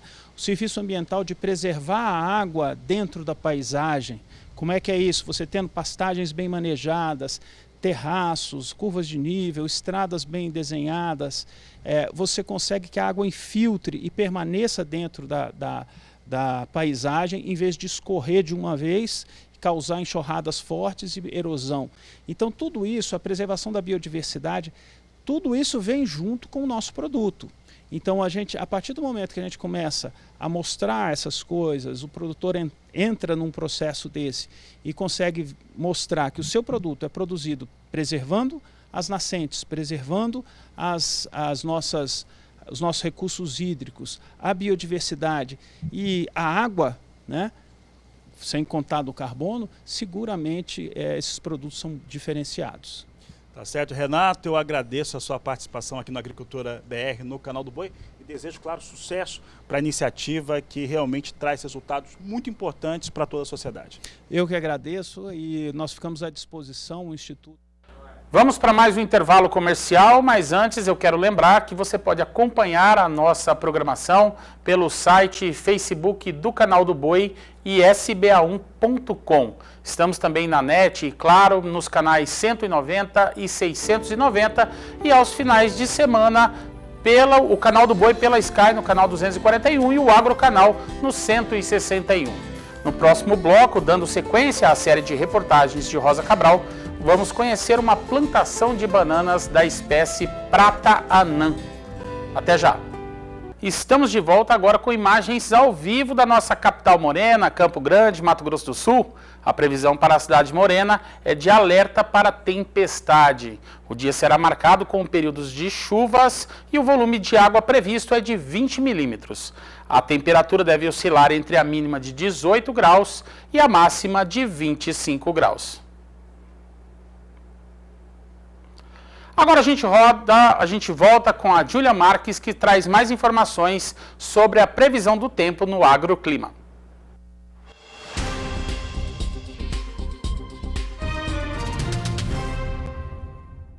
E agora estou de volta, José, e destaco as instabilidades na maior parte do Brasil nesta quarta-feira. Os primeiros dias de semeadura no Paraná são marcados por chuva. Desde o início da semana, a chuvarada foi volumosa em áreas do estado paranaense, como em Campo do Tenente, Rio Negro, Lindoeste e Colombo, com volumes de 60 a 75 milímetros. Durante o dia, ainda há um risco de chuva forte e volumes altos, com temporais no estado. Inclusive, temos muitas áreas de instabilidade e uma frente fria que avança na região. Vamos falar de temperatura? Pois ela volta a diminuir em toda a região a partir de quinta, mas é na sexta-feira que o dia deve começar com muitos nevoeiros no interior dos 3 estados. E tem até possibilidade de geadas na Serra Gaúcha e Catarinense. Agora, na costa da região, um ciclone intensifica os ventos por toda a costa do sul do Brasil. E olha só, o efeito negativo das geadas provoca atraso da semeadura nas lavouras de trigo no Rio Grande do Sul. O cereal teve 11% da área colhida no estado. No Paraná, a colheita avança em 13% da área total, com boa, claro, qualidade dos grãos. No Sudeste, tem aumento de chuva prevista nos próximos dias sobre o Rio de Janeiro. Os acumulados mais elevados ocorrem entre quinta e sexta-feira, especialmente na região serrana, Costa Verde e Grande Rio. Pontualmente, os volumes podem chegar aos 80 milímetros, inclusive na Serra Fluminense. Na região do centro-oeste, os dias serão de chuva e risco de temporais.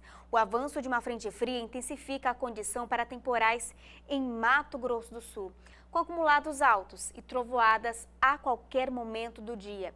As regiões que concentram os maiores volumes são Ponta Porã e Dourados, em torno de 30 milímetros.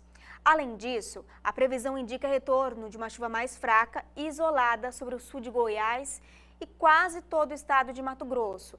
Mas vale lembrar que a precipitação é isolada e com baixíssimos volumes. Não chove em Goiânia e Brasília, capitais que estão há 4 meses sem chuva agrícola. Já no Nordeste, o destaque é o sol e o calorão para os próximos dias. Alagoas e Pernambuco se destacam na produção de etanol. E nesse período mais seco, após longos meses de chuva frequente, claro que não vai interferir na qualidade das lavouras. Até, inclusive, ajuda na colheita dos pés mais maduros. Agora vamos dar uma olhadinha no norte. A situação é muito semelhante aos demais dias. Muito calor, máximas próximas dos 40 graus no Tocantins e tem umidade do ar, abaixo dos 20% no Pará e Tocantins. Os incêndios seguem sendo destaque, com muitos focos no Acre, Rondônia e sul do Amazonas e também Pará. E não há previsão de chuva volumosa, viu? Voltando para a região. As pancadas de chuva até caem, mas são passageiras e com baixos volumes, sem previsão realmente de chuva.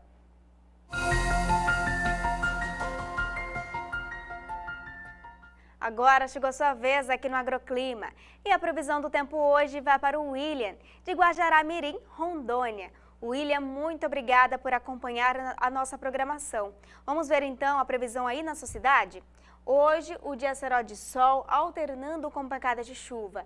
Amanhã a chuvarada cai ao longo do dia. Na sexta, ela volta, alternando com abertura de sol, enquanto que no sábado o sol brilha forte e aparece ali entre algumas nuvens. A máxima hoje 37 graus e a mínima 21. Vamos dar uma olhada nesta outra previsão? Moacir Nicolete, de Três Fronteiras, São Paulo.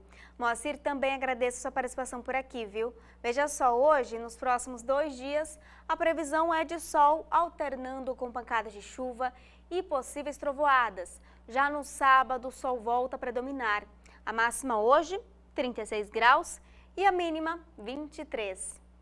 Viu a previsão? E também quer saber como fica o tempo aí na sua cidade? Então envie agora uma mensagem para o número 67 992 64 7810. Participe você também. A próxima previsão pode ser a sua. Até mais!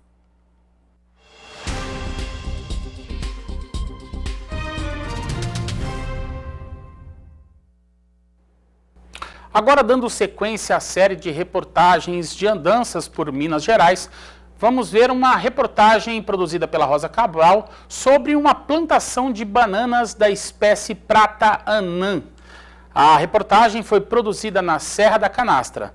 A fruta é um aperitivo econômico para uma tradicional família que também cultiva café arábica, que mostramos na reportagem inicial desta série. Vamos então embarcar rumo a Delfinópolis, em Minas Gerais, a convite da empresa Canto de Minas, com imagens de Sidney Coelho e reportagem da minha colega Rosa Cabral. Na reportagem anterior, falamos da produção de café na Fazenda Jaú, em Delfinópolis, no estado de Minas Gerais. A propriedade pertence aos Maia Rodrigues. Agora vamos dar continuidade em outra cultura, a banana Prata Anã. Guilherme, essa plantação de banana aqui tem quantos anos? Aqui o Bananeirão é dividido em 3 partes. Tem de 2006, 2010 e 2011. E qual é o tempo do ciclo da produção? Pai, desde que ela está nessa fase aqui, é 11 meses. É praticamente 5 meses a 6 meses para ela crescer. E dependendo da temperatura, o cacho vai de 5 meses e meio a 6 meses. O estado de Minas Gerais ocupa a posição de um dos maiores produtores da fruta no país. Diz o Guilherme que é o responsável pelo bananal da família desde 2013. É a 3ª maior região de banana do Brasil. Está com mais ou menos aí quase 5 mil hectares já. em Delfinópolis. O que faz da região ser uma das principais na produção de banana? Clima, né? Acho que é o primordial, solo e também a questão de, vamos falar assim, de escoamento do produto. O escoamento que você fala, o que é exatamente? É a saída do produto da propriedade pro consumidor final. Seria o embarque, então, o embarque, da produção? O embarque da produção, colocar ela a pronto do consumidor estar buscando ela lá, bonitinha, na penca, lá no supermercado. Aqui na Jaú, a lavoura é bem privilegiada. É aos pés da Serra da Canastra, banhada pelo Rio Grande. Olha que espetáculo de imagem. A altitude do Bananal está lá em cima, 743 metros. A região aqui é muito boa, é bem propícia. E a mão de obra também, né? É muito qualificada aqui. Tem a represa de Peixoto que está aqui, né? Que faz ter essa produção boa, com água. Então tá o clima ideal. A temperatura não é tão baixa aqui, nessa época do ano. Por hectare aqui, geralmente um bananeiral dá de 30 toneladas, um bananeiral bem cuidado. Esse ano a produção vai ser em média de uns 27, por causa da geada do ano passado, de 2021. E quando não tem geada, qual é a média? 30 toneladas por hectare.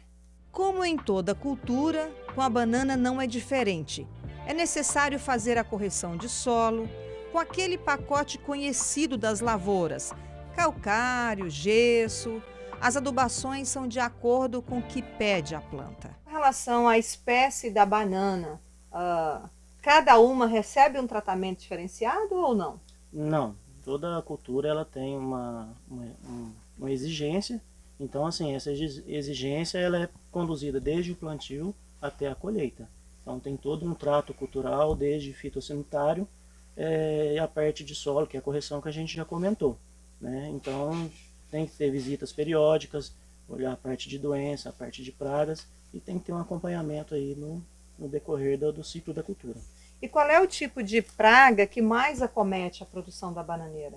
Hoje ainda é a cigatoca amarela, cigatoca negra, né, que é uma das que a gente tem que estar mais em cima com os manejos culturais. A gente observa aqui que os cachos eles estão cobertos. É uma orientação técnica também? Sim, é uma orientação técnica para proteger a fruta. E por que precisa ser protegida? Desde, vamos falar assim, a condição térmica dentro do cacho e desde até um próprio arranhão por pássaros, por alguma coisa que possa ter no decorrer da condução da lavoura. Aqui está o Fernando. Ele faz parte daquela mão de obra preparada mencionada pelo Guilherme lá no começo.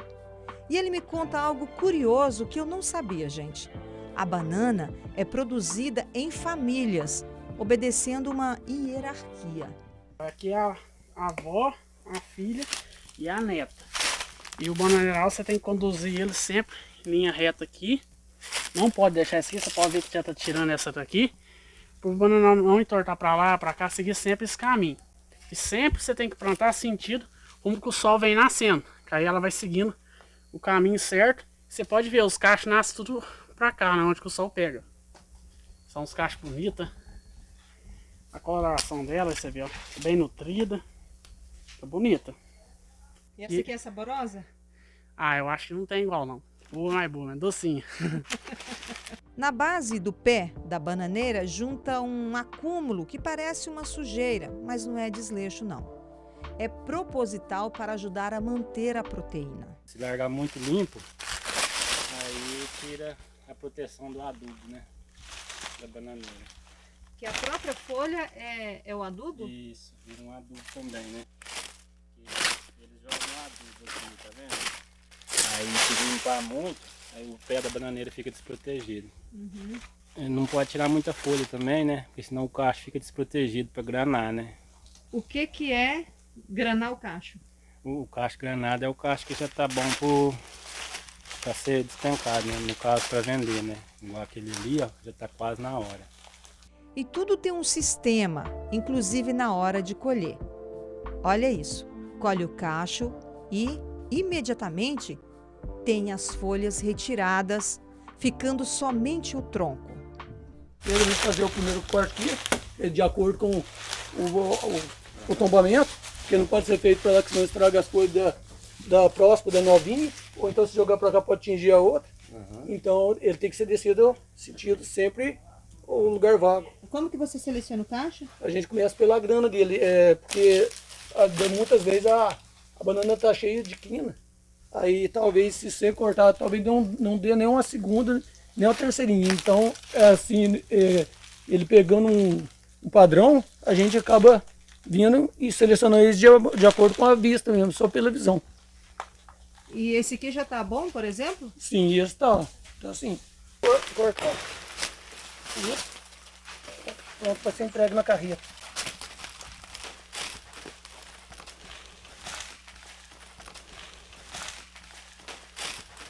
Agora nós saímos da lavoura e está chegando aqui na casa de embalagem.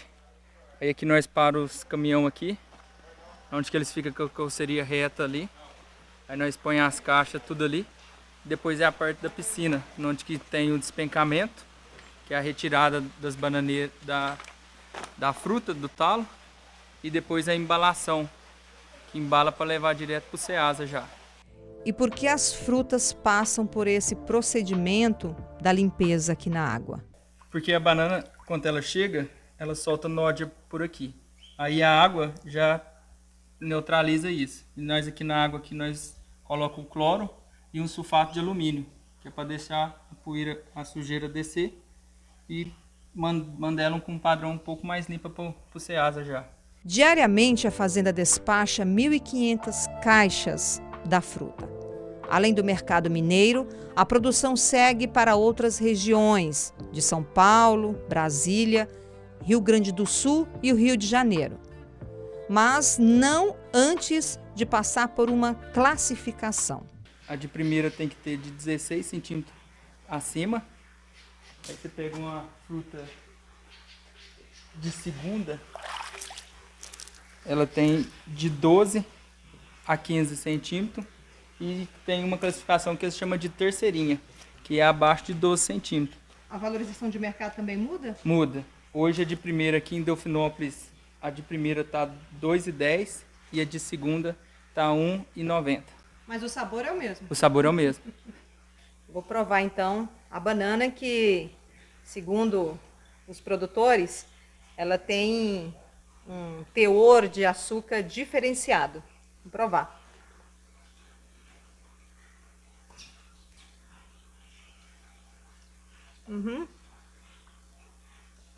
Extremamente doce.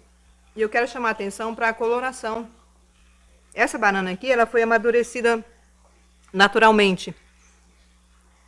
Olha que bonita a coloração dela. Fechou.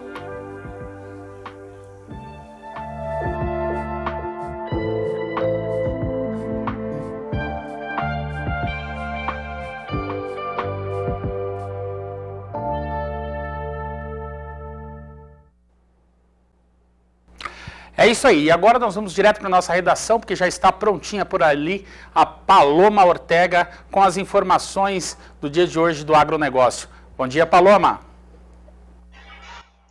Bom dia, José. Bom dia quem acompanha o programa Bom Dia Produtor. Hoje o destaque aqui da nossa redação é sobre as culturas de inverno. Isso, se o clima colaborar até o fim do mês, a safra de inverno do Rio Grande do Sul deve se consolidar positivamente para os produtores. A avaliação aí é do presidente das cooperativas agropecuárias do estado do Rio Grande do Sul, a FECOAGRO, Paulo Pires. O dirigente lembra também que o mês de outubro será decisivo para a cultura do trigo, que vem com uma expectativa de recorde de produção. Conforme o presidente destacou, a cultura atingiu a maior área em anos, lembrando que o período de colheita começa no próximo mês em regiões mais quentes do estado, como São Borja, São Luís Gonzaga e Santa Rosa, e que estas apresentam um excelente potencial produtivo. Na cultura da canola, o dirigente ressaltou que as primeiras lavouras apresentam um bom potencial produtivo. Segundo ele, nas regiões mais quentes, a cultura da canola esse ano ocupou uma área expressiva do Rio Grande do Sul e já começam a ser dessecadas. A região das Missões já colheu as primeiras cargas, apresentando um bom potencial produtivo. Em alguns lugares pontuais, onde a geada fez estragos, mas a cultura está remetendo o produtor a uma renda razoável, uma renda boa e vem com uma excelente opção, destacou aí o dirigente da FECOAGRO. Lembrando que a região sul aí do país foi muito atingida em relação à quebra de safras, então o trigo também, como uma cultura de inverno, foi atingida. Então essa foi a avaliação aí que o dirigente Paulo Pires fez em relação à cultura do trigo. Esse é o destaque aqui da nossa redação. José, gostaria de desejar um ótimo dia para quem está nos acompanhando e convidar também para acompanhar o nosso site, o nosso portal sba1.com. Um ótimo dia para quem nos acompanha, é com você. É isso aí, Paloma, obrigado, bom dia para você também e bom trabalho. E aqui da nossa redação nós vamos direto para São Paulo, na Bolsa Brasileira de Mercadorias. Está com a gente mais uma vez Walter Puga Júnior. Puga, é contigo. Pois é, vamos falar agora sobre a queda nos preços da arroba do boi gordo e a retração do consumidor no mercado interno para a carne bovina. São fatores que limitam agora as perspectivas de confinamento no segundo semestre. A queda no preço da arroba do boi gordo nas últimas semanas, pressionada aí por fraco escoamento da carne bovina, né, no mercado interno, mesmo com as exportações brasileiras em alta, é um dos fatores que devem limitar aí a expansão, né, o giro de confinamento das boiadas neste ano. A avaliação é de participantes do mercado que foram ouvidos pela agência Estado.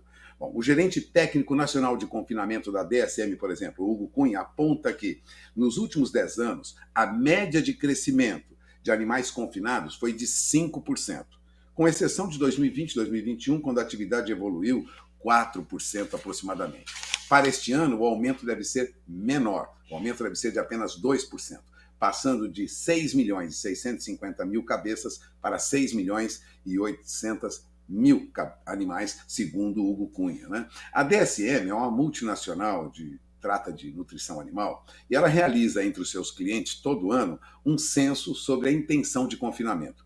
Esses são os dados que o diretor Hugo Cunha, da DSM, tem em mãos. Agora, os animais a serem engordados, vale lembrar, no coxo, já estão alojados e prestes a entrar no sistema. Mas o confinador, no entanto, e isso a Agência Estado ressalta hoje, está ressabiado.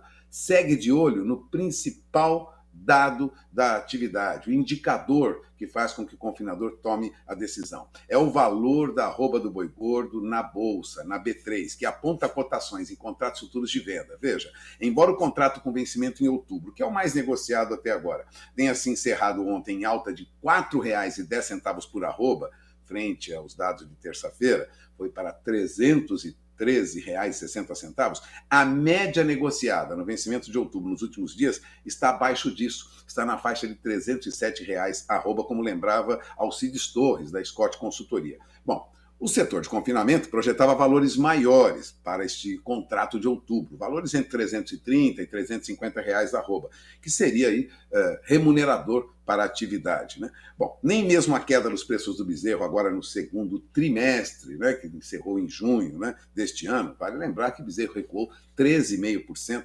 segundo dados do CPEA, do Centro de Estudos em Economia Aplicada lá da Universidade de São Paulo, né? Fora isso, entrou aí o milho safrinha, principal insumo para a operação, que passou o ano inteiro com cotações em alta, ou seja, nós tivemos aí até um incentivo, né, para o confinamento. Mas os pecuaristas temem pelo risco de se ter, ou não, mais à frente, uma arroba que compense aí os custos de produção intensiva na hora da venda do boi gordo.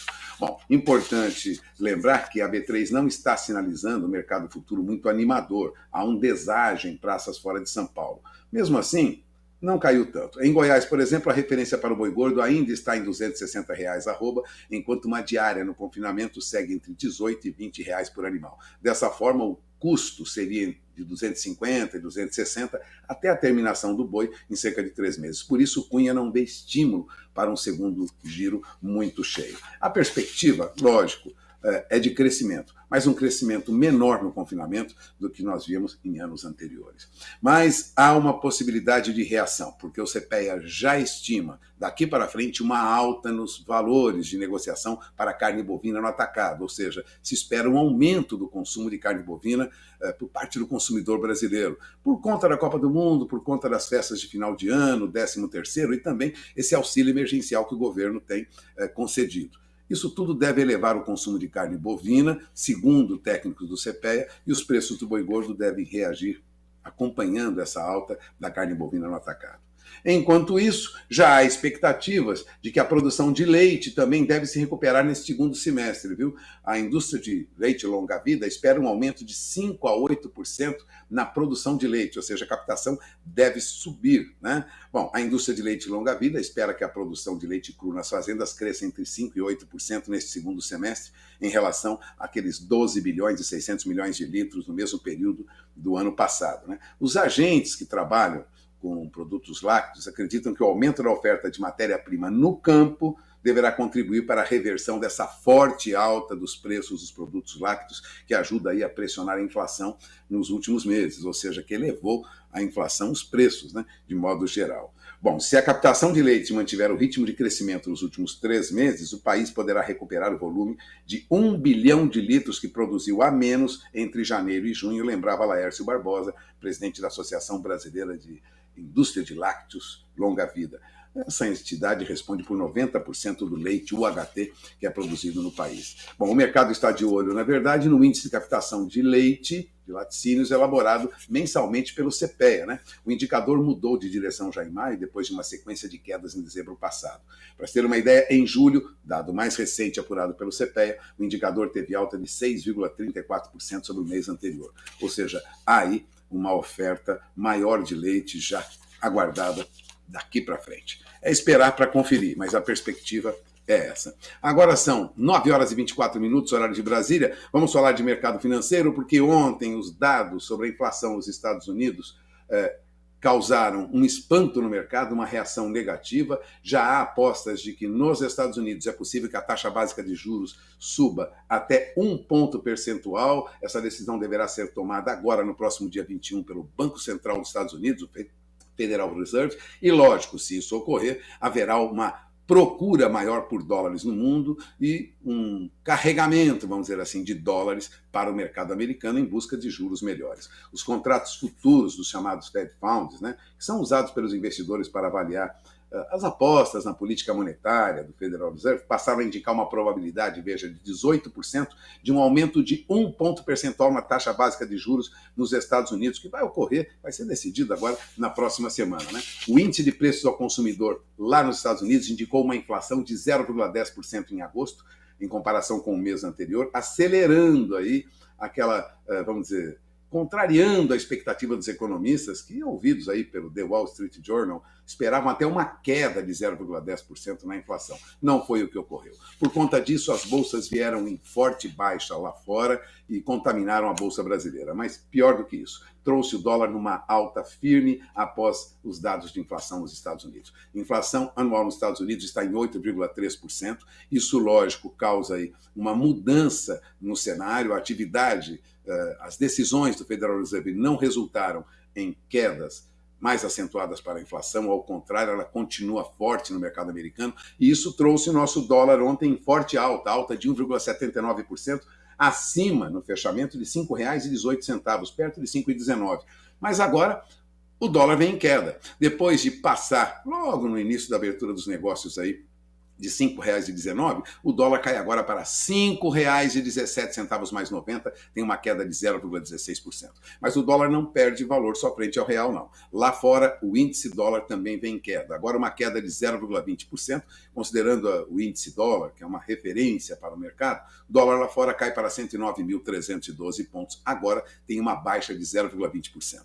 Esse índice reflete o comportamento do dólar frente às moedas mais fortes do mundo. Por isso, é uma referência para o mercado e deve também servir de alerta para o produtor. Bom, o dólar cede um pouquinho, mas veja, está em níveis ainda muito altos, né, considerando a expectativa de que chegasse perto de R$ 5 em semanas anteriores. Não é o que está ocorrendo. O real sempre tem reagido de forma mais forte que os pares, tanto na queda como nas altas. Bom, pelo jeito, não está acontecendo muito isso não. É o que dizia do Travelex Bank, o Marcus White. Ele disse que há uma variação muito grande do real frente ao dólar.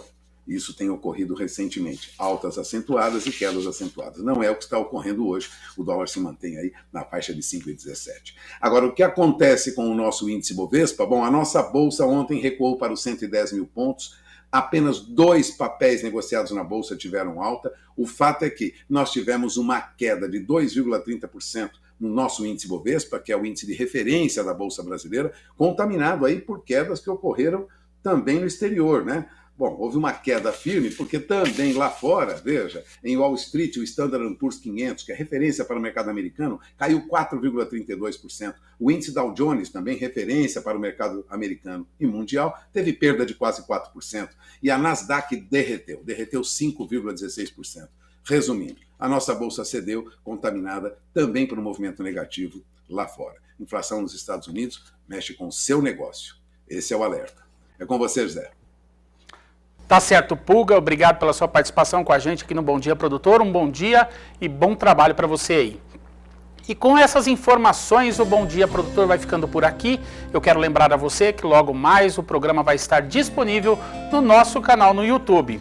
Nos acompanhe também nas nossas mídias sociais, no site sba1.com e no nosso aplicativo SBA Play. A gente se vê amanhã. Tchau, tchau.